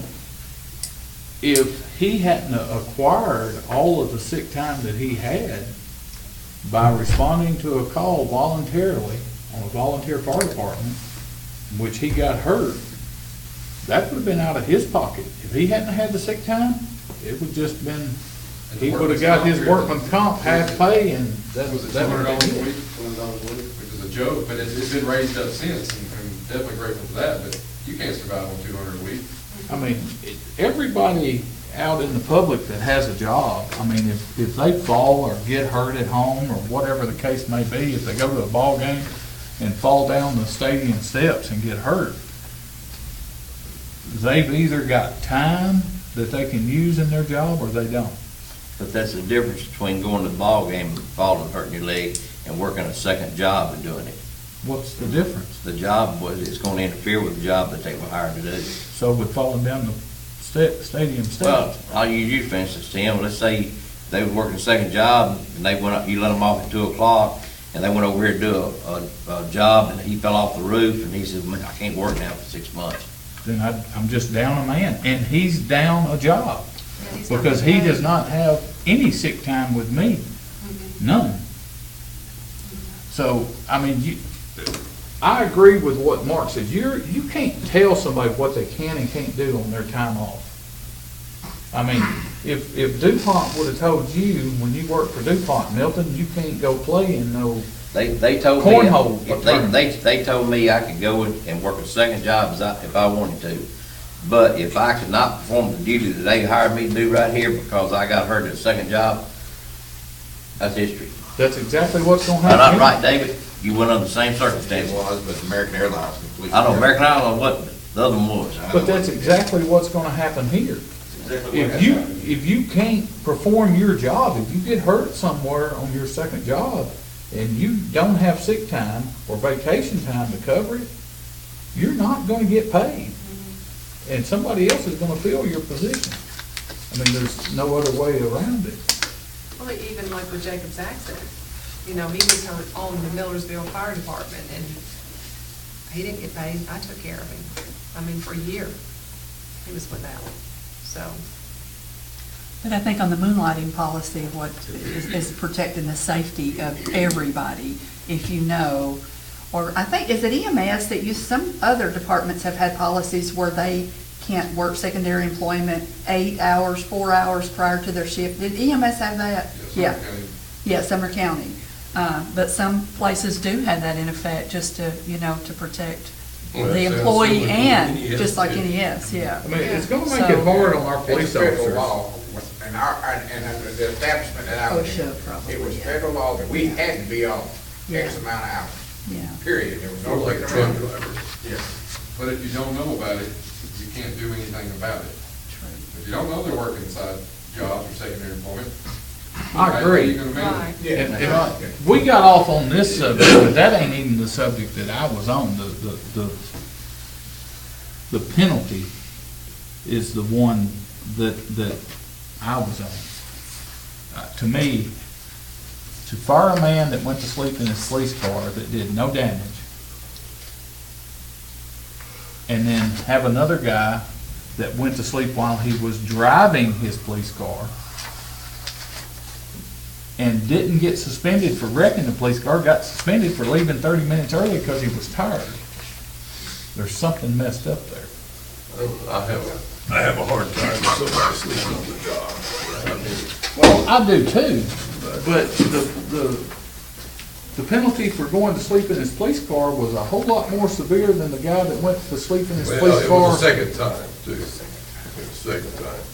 Well, the one that got fired for sleeping in his car was a part-time officer. You can't suspend a part-time officer. Okay, and that might be what needed to be done, I don't There were know. some- I'm There were not, some circumstances that you may not know. I'm not saying that it was done wrong, I'm just saying it doesn't seem, the guy that went to sleep in this police car and wrecked it, he broke 2 rules.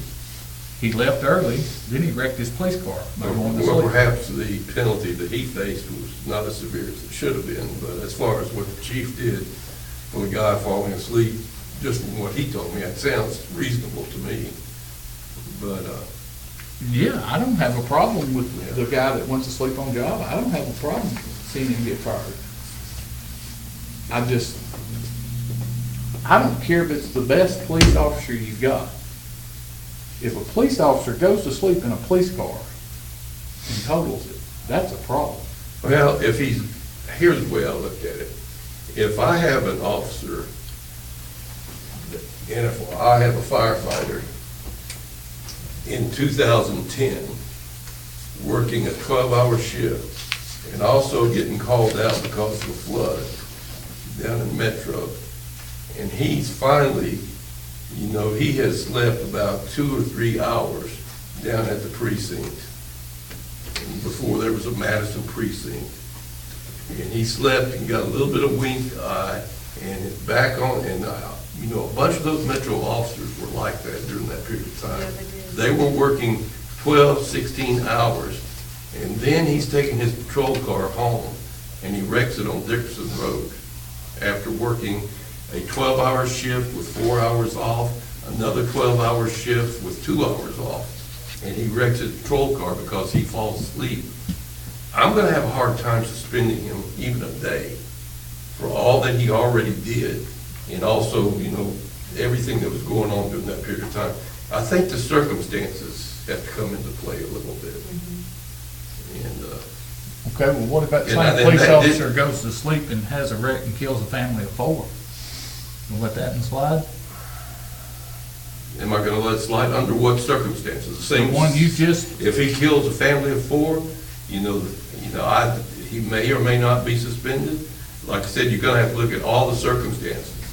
If he kills a family of 4, it's because he has been overworked, and obviously the police department, this situation, Metro, was stretching him thin to where he could not reasonably be thought of, or should not have been driving home, probably.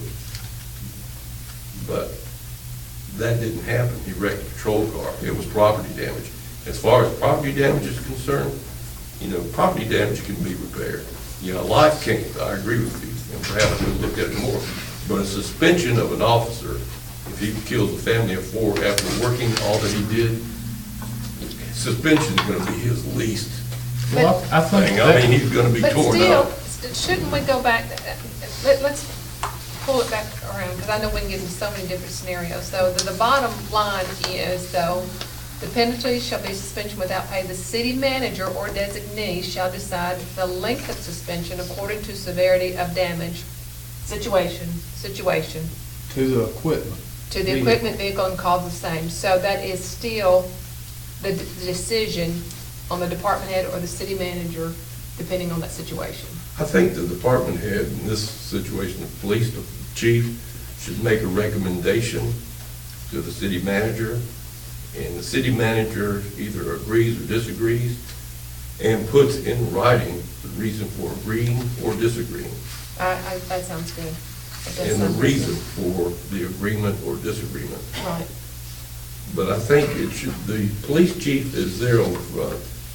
It's his responsibility, his people, he's the department head, and if he feels that it should be fired, he needs to put it together in writing and the rationale for firing him, and the basis for it, and present it to the city manager, and the city manager, if the city manager agrees, ratifies it under those conditions, and to why he or she came to that conclusion of agreement or disagreement. And then put that in the personnel record and take the appropriate action.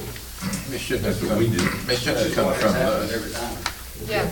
But it shouldn't have come from us. No, it No, don't it should need never, to, no. it should never come from Never us. come from us. No, I'm saying, You're talking about adding that in does the then. penalty, Put that on, in that. does the description of what the city manager has an ability to do, is that severe enough? Another example, the guy that went to sleep and wrecked the police car and totaled it. He left 30 minutes early, he goes to sleep and wrecks the police car, got a day off. Well, I would say that they should have the authority for terminating employment, I agree. you know. But let's say that he got a day off, and let's say that's fair, and that's what it should be. We have another police officer parking out here at the building. I'm assuming his foot slipped off, he hit the wrong pedal, he jumped up into the building, knocked a hole inside the building. I mean, it was clearly an accident, but he got the same day off, did he not? So, one officer gets a day off for minor damage. The other officer totals a car at his own negligence and gets a day off. Okay, then the question I would have is this, and I turn to the police chief, and I say, Chief, why did you just give 1 day off? Was it you that gave 1 day off to the fellow that wrecked the car when he went home 30 minutes early? Well, that was the recommendation, and I'll have, like we said a while ago, my recommendation is to the city manager. City manager makes final decision. Was your recommendation 1 day off? Yes, sir, it was. Okay, was your recommendation 1 day off for the gas pedal slippage? Yes, sir. And then my question becomes, why did you use the same, how did you base it, that they should get equal treatment? I don't know if I can honestly answer that question at this point. It was just a decision that we made. And I'm not saying I'm not saying that I'm against what decisions were made. That's not what I'm saying. And we shouldn't second guess. I'm just saying, as a policy, is that policy fair? On the surface, the way it was outlined to me, it seems a little bit unfair in the sense that a slippage off a gas pedal, and then from what I've just been told is that the officer that wrecked his car leaving 30 minutes earlier was he suspended for leaving 30 minutes early primarily? Actually, the story behind what happened to that officer, he had to go to the Robertson County to turn paperwork into the jail. He had made an arrest. He had to go back down and drop paperwork off that he didn't do the first time. When he left Springfield and was coming back, he lived out off Bethlehem Road. Instead of coming back to the city and spending 30 minutes in the city, he elected upon himself just to go home 30 minutes early, without contacting the supervisor to ask him if it'd be okay to do that or anything, took it upon himself just to go home. To me, that was not the best thing for him to do. He should at least call the supervisor and said, hey, I'm leaving Springfield, I've only got 30 minutes left. It's gonna take me that just to drive back to the city and then back to the house. Would it be okay if I went home? Had he done that, his supervisor probably would have told him, Yeah. that's fine, go ahead. But when you take it upon yourself and shave 30 minutes off your time without even getting supervisor approval, to me, that's not a good thing. As far as falling asleep behind the wheel at the end of your shift after working all night, could happen to anybody. You know, as far as the other officer, when he's pulling into City Hall here, yeah, I'm sure it was an accident that his foot slipped off the brake and hit the gas. But at the same time, everybody knows which is the gas pedal and which is the brake.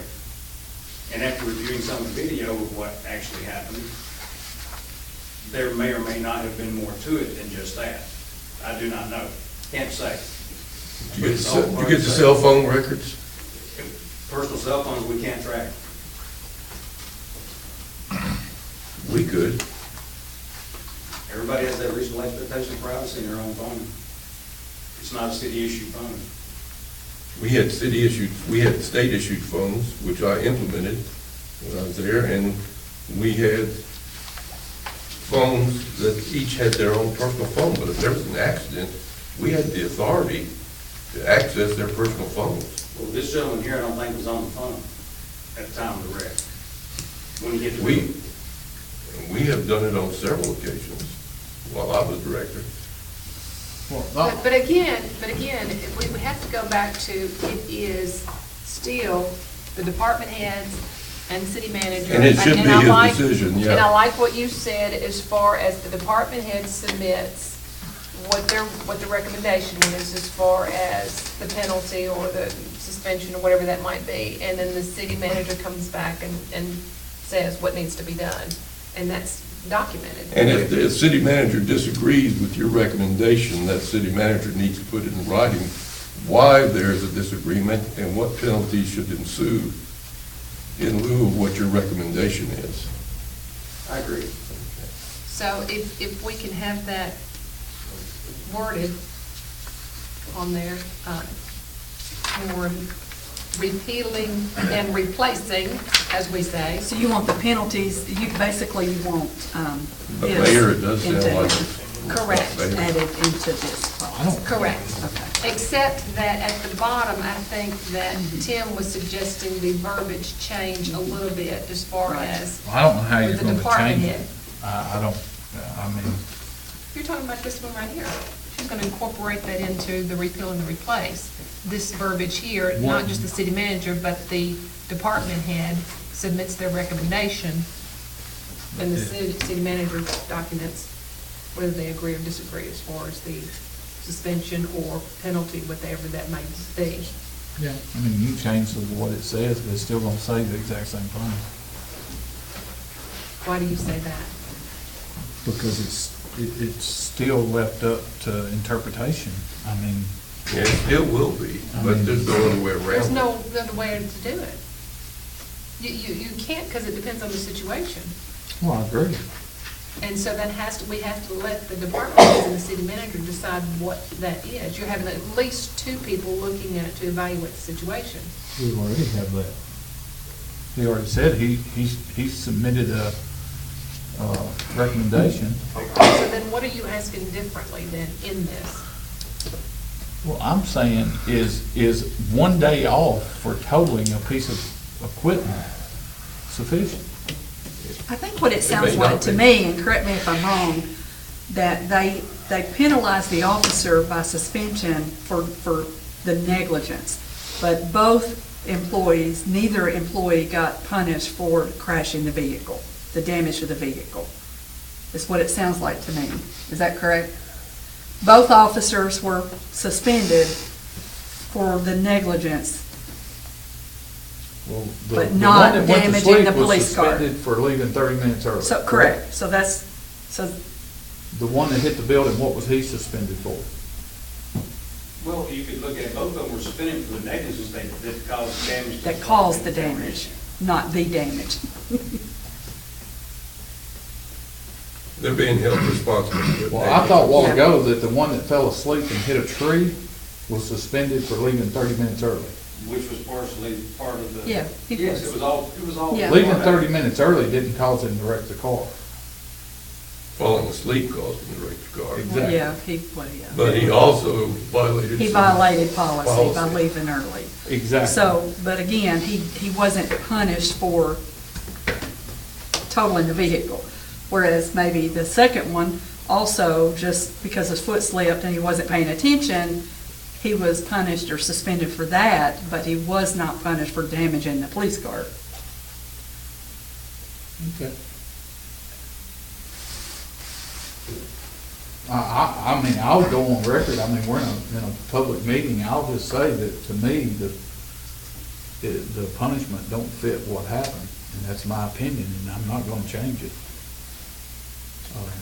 Shouldn't So we what be, do you want? shouldn't we So be? what do you want? I don't know. Well, I will agree with the mayor. I think the punishment on the one earlier where he violated policy and then wrecked the vehicle probably should be more severe, but that's a decision that this board shouldn't be making, in my opinion. Oh, I That's a agree. decision that the chief and the city manager should be making. In my opinion, we have to put guidelines that allows the police department and management to come up with the correct answer.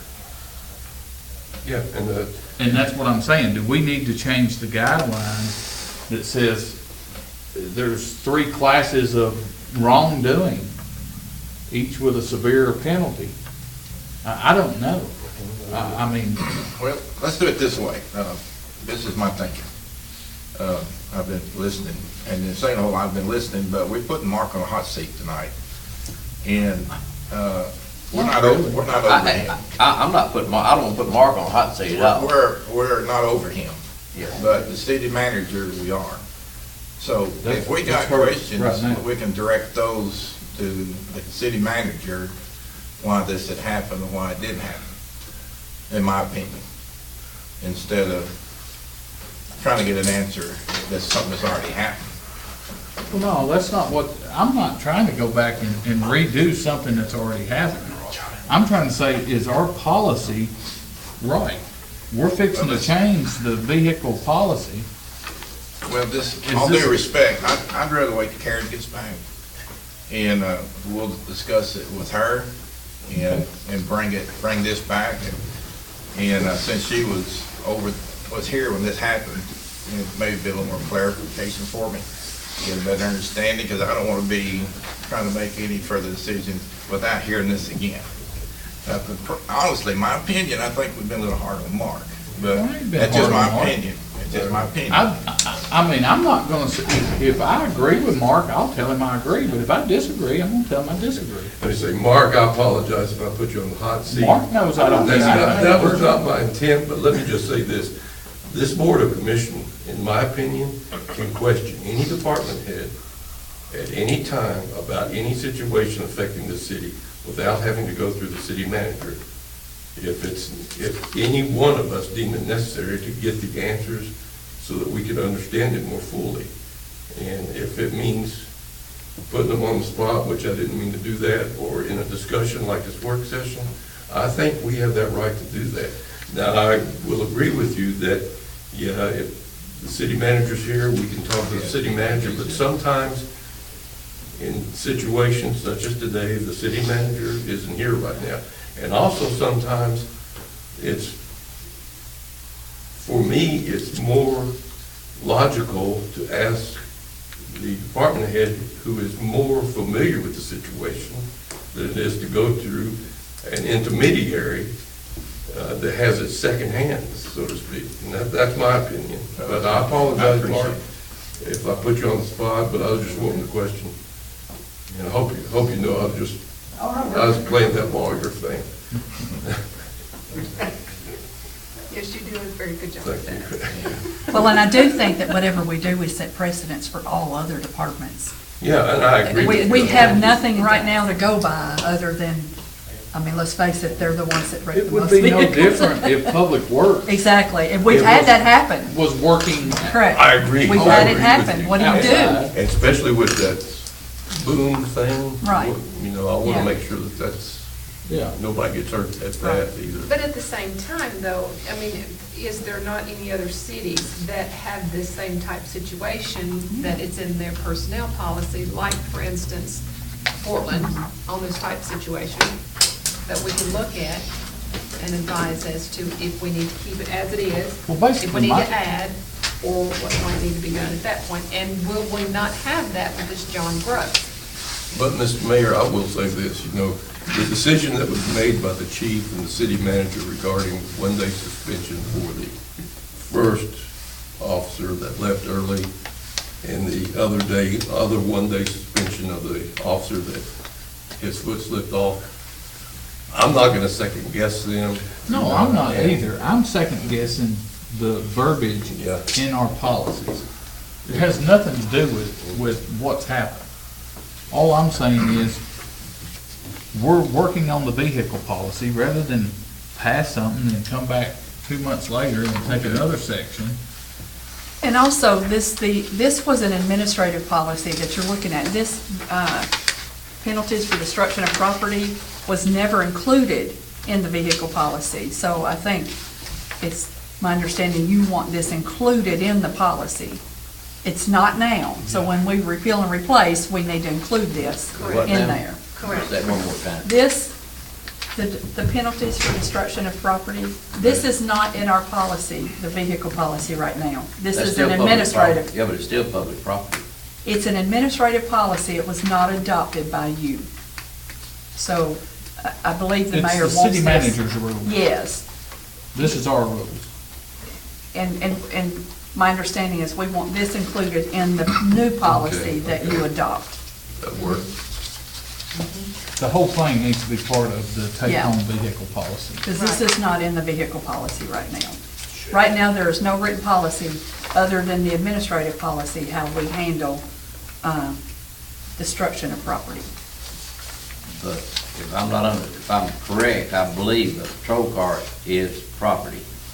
Yes. So, okay, it wouldn't matter whether it's a patrol car he wrecked or whether it's a backhoe he wrecked. Same difference. Right.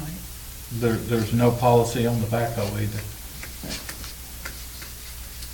It's like she said, we have not passed as a board a policy like that. So we just need to include this in the new policy. Refill and replace, Right. so that we do have it in place.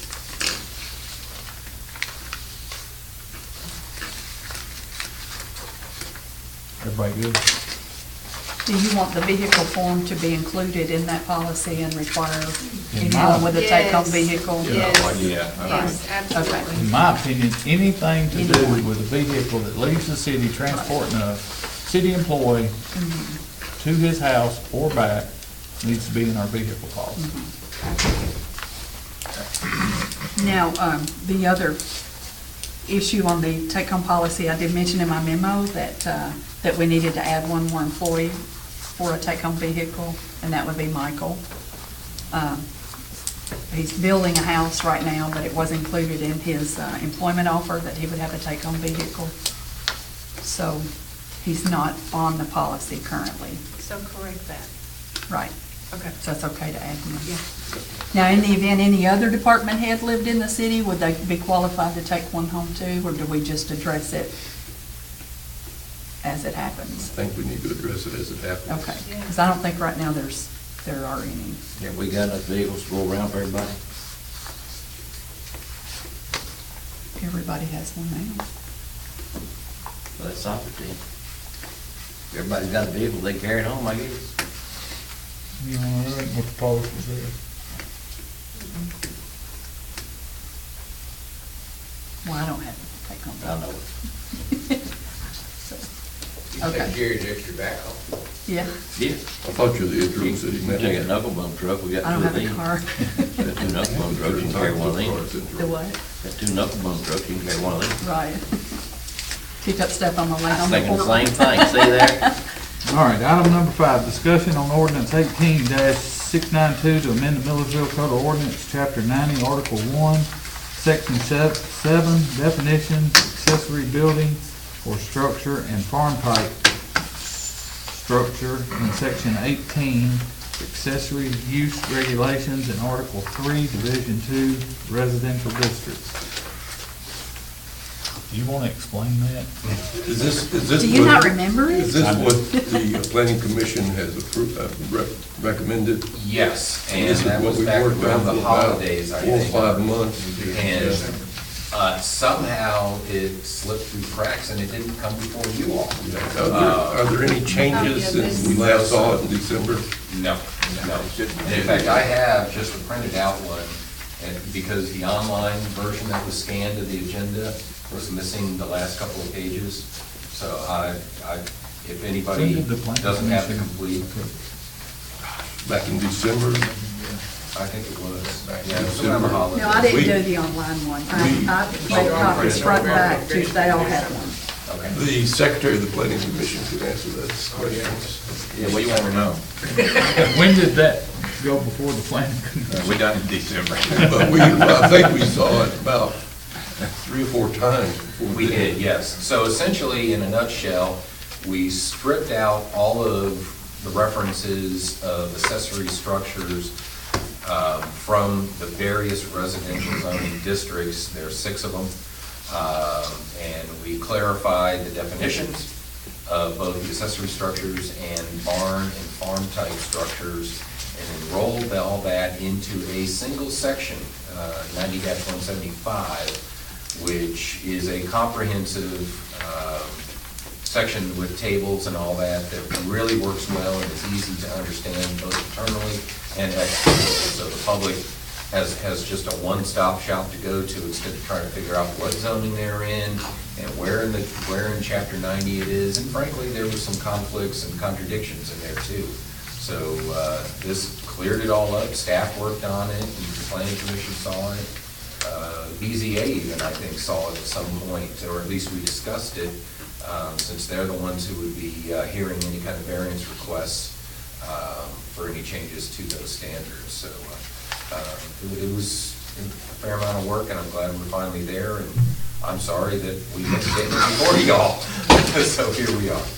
I think we actually So everything started that you working got- on this back in September. It was August when we started. August is when we started Yes. off. It was in August. Right, and Michael, one of the whereases on the ordinance says the planning commission voted by majority on September 12, 2017. Has that date changed? You said they saw it in December.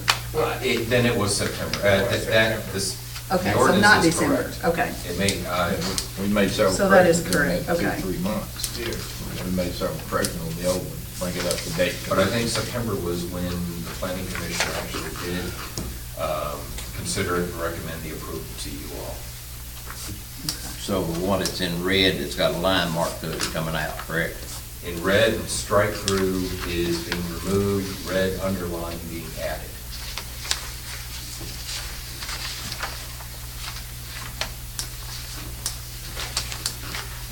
And we have several new charts in here that help us, makes it more easily understood as far as zoning districts, et cetera, et cetera.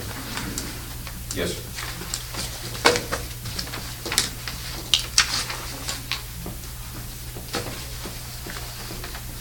Anybody have any questions?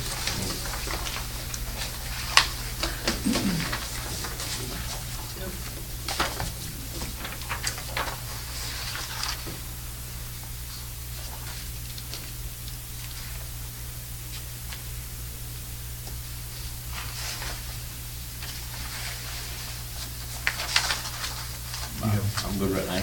All right. I just want to go through it some more. All right, item number 6 is general discussion. Anybody? Nope, not me. No, what we was talking about earlier, I'd rather have everybody on board that had discussion with what happened back with the police department other than just one, because that wouldn't be fair to Holly, because even though she wasn't, she's an interim now, but she wasn't then, so I felt that Karen should be here when we question. I'm like you, we should question department heads. I wanted Karen here before we done it again. I'm not questioning what they did. I'm not questioning that in any way. All I'm saying is, was it enough, Bless you. too much, or just right? It is, but you was trying to get an understanding of why this was not done, this was not done on 2 instances. And No, I'm how just- the policy that maybe we should come up with, I don't know, or let them have, or let the department heads and Karen take care of the policies for those accidents. I didn't know if you wanted us to try to get a policy for accidents or things that Basically, all cost I city was money. asking is, if everybody feels like that the way we're doing it is a fair way to do it, then that's fine, we won't change anything. I, for one, don't feel like it's, Equitable. yes. Okay. In those, I will tend to agree with you, like I said earlier, but I think this is a decision under certain current rules that the chief and Karen make that decision. I guess my question is, do we need to start, how do we set a policy? I don't know how to do that. Well, the I policy need- might be changed as simple as, rather than the police chief recommending to Karen what needs to happen, maybe him and 2 of his high-ranking officers Him and the should assistant. sit down and discuss it and come up with a conclusion, I can go and with send that to the city manager, and then if she wanted to go further, fine, and if she didn't, you know, at least it takes any question of personalities out of it. Well, he likes this officer better than he likes this officer, or he likes this officer better than he likes that officer. That's all I'm saying. Do you have a shift commander? Do you have shift commanders here? I guess. With shift supervisors, you can, commander, what do you call I mean, I have all the faith in the world in Mark. Yeah. I trust his judgment. Yeah, I I'm see. just saying, it puts him kind of in a box, That's why he makes the big bucks. you know? That's what they say. What's fair? You know, it's subjective. That's all I was trying to say. You don't have anything? No, I just wanted to mention about our judge, John Lowe, who passed Yes. away, and I know everybody got the email. We do have his service information, and I think it was emailed to y'all. His service will be Thursday at 1 p.m. at 11th Street Church of Christ at 1100 Shelby Avenue. Visitation 1 hour before and the service, and that would be included in your email. But the visitation, Phillips Robinson Funeral Home on Gallatin Road, Wednesday night from 4 p.m. to 8 p.m. Across from the YMCA. So. Yeah. Is that it? So And that's Where's where? that Taco Bell? that's on Gallatin Road. Phillips Robinson Funeral Home on Gallatin Road. East Nashville, Inglewood. Yeah. Inglewood. Yeah. Big old white Wednesday. building? Big old white building? It's on the right. On the right. I believe it's on the right. Yeah, I know. Yeah, Wednesday, 5100 block. 4 p.m. to 8 p.m. is visitation.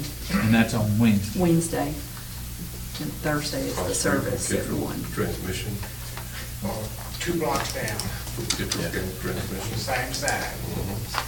And we currently do have a judge filling in for us since Judge Lowe was in the hospital at the last session of court. And he's good to fill in for the next couple, 2 or 3, and so we'll definitely need to. I think Mark Oh, I has do the want to name mention- of an attorney, and I'll get some names too. And maybe Okay. we can have 3 or 4 names Mhm. to present to the board. Right. Also, just to note, Greg Smith is the president of the municipal judges Okay. in Nashville, and he did call me and advised that if you needed him to fill in Okay. at any point, he'll be more than happy to do so. You just need to Probably, give him yeah. a call. And he could probably make some recommendations also. Mhm. And it might not be, be bad for him to come and kind of review what we Yeah. have. And you've got his information, things like that, okay. Well, I spoke with Mark earlier, and Mark's concern is that we get the right judge. This board hires the judge. So I know nothing about judges and don't pretend to. I'd say Steve is pretty knowledgeable about judges. I'd look at the personality. I would be, and it's like I told Mark, if he knows a judge that is willing to take the position, that is sitting on a bench now conducting traffic court, and he has the opportunity to go see what he does, how he runs his courtroom, then I would be willing to listen to Mark's recommendation. If the police department goes out and cites people and the judge throws them all out, that's not good. I agree. We don't want a judge that's gonna throw everything out. We don't want a judge that's, You want a judge To be who's fair unfair. and equitable, Yes. and that's it. Right. so, like I said, the police department is who has to deal with these judges, not us. So, I feel like And his recommendation. and would be an attorney can serve as a city judge in more than one city also. So, Rob can. Okay. you know, And I Rob think, can't- Rob, city attorney. I think the one can't. that filled in for us is in a couple of cities. Yeah, he's in Greensboro, I know. Yeah, so. Well, y'all left out Moreland when you said Equitable. you left Moreland, that leaves Moreland Let me out. give you And Greg. he's open right now. I think you would be very pleased. He's available. Yeah, he's very I like him a available. lot. All right, anybody got anything else? If I can, I'd like to ask you a question. Sure. In regards to that. And I appreciate the thought, listening to at least our input. I know it's y'all's decision. How does the board want to go about doing that? I mean, are y'all going to collectively try to interview people for the position? Or do you want anybody to set And he's the president prospective of the candidates down and find out a little more about what they're about and how they feel about it? I'll tell you what I would like, and let the board, I would like any candidate for city judge to submit us their resume and take a look at their resume. And then, I don't want to rush into this, and then at the next work session, those candidates that this board feels from their resumes that we should meet, maybe have them come to the work session. Interview. And just talk to them, yeah. And I think another thing that you'll probably need to get with Holly or Karen when she gets back and figure out what the pay's gonna be. Yeah, that's the other thing, because I don't know how we're gonna, John Lowe wasn't making a whole lot. You go find a judge that you like, and he wants a number this big, probably ain't gonna get it. Well, and do they need to put that in their, We need to let them know what currently, submit what a- is budget for right now. right? But And do the judges need to, or the attorneys, whoever applies or shows interest in the position, need to tell us what they expect to make? Well, no, just Or- tell them what there is right now, and then when we talk to them, we can discuss Yeah, I that. think if number one, they need to be told what we're budgeted to pay now, Right, and if they're willing to do it for that until July 1st. right. And then we need to know if we're What are gonna their hire expect- somebody, yeah, if what are they're their gonna be expectations? $100 a session more, then we've gotta be willing to budget for that. And I would just recommend that you don't take too long. We probably do need to push this along to get somebody in place. We don't know how long. I guess we could find temporaries to sit in. We just don't know how long Yeah. we'll have somebody to sit You in can, for you us. can get that municipal court judge, he can probably find some other Okay. to sit in also. And also, we need to decide when the new judge wants to hold court. Right now, I think y'all have it in the afternoons or something. 1 o'clock in the afternoon. I don't, if we have somebody that's already a city judge in some other city, it may conflict with that, docket. So that's something that they need to decide also, when it's suitable, when is it least costly to the police department as far as overtime pay for your people to be here. As far as the time on that, the way we're doing court right now, it doesn't matter.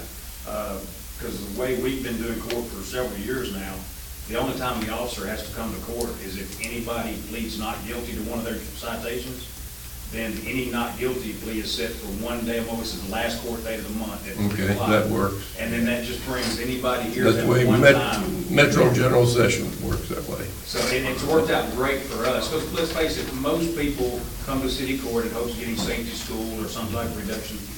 Most of them are not wanting to fight the ticket, they're just wanting to maybe keep it off their record or whatever. So I think that after the last 2 courts, we've only had 2 people that actually have, or will be on the contested docket this next court. So 2 out of however many tickets we wrote in 2 dockets, you're probably talking, 175 tickets probably out of 2 dockets. We've had 2 people contest.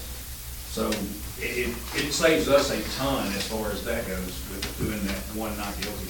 Why don't you ask the president of the municipal court judge to send out an email Okay. to other municipal Yeah. court judges or interested parties and let them know this position has Yeah, opened up. he knows Judge Lowe. Yeah. He knows him, and so that's why he contacted me, because he wanted to know how he was doing, and he said, if y'all need somebody to fill in, I'm here to help, here to support, whatever y'all need, so. Ms. Coleman, can we make sure we get his name and number? So we She's can- got it. I've got it, It's yeah. Greg, it's Greg Smith. He's actually Jacob's father-in-law. That's how I know him. And he actually trains all the municipal judges as well across the state of Tennessee. So he's extremely knowledgeable. Because I actually have some questions I wouldn't mind asking. He would not mind you calling him at all. I'll tell him. As long as Holly's got his information, that's great, I'll try to make touch with him. Okay. Anything else? Motion to adjourn? Move to adjourn. All in favor? Aye. We're adjourned. 7:05. Don't run away. I'm not gonna run, I gotta take up Charlie before I go around and reach for my bed. I thought I was dancing in that seat. I thought you were gonna get up, take off running. Thank you, sir. Oh, I'm sore. You know, and I'm not trying to tell you how to do it, but you know, the way that you, like,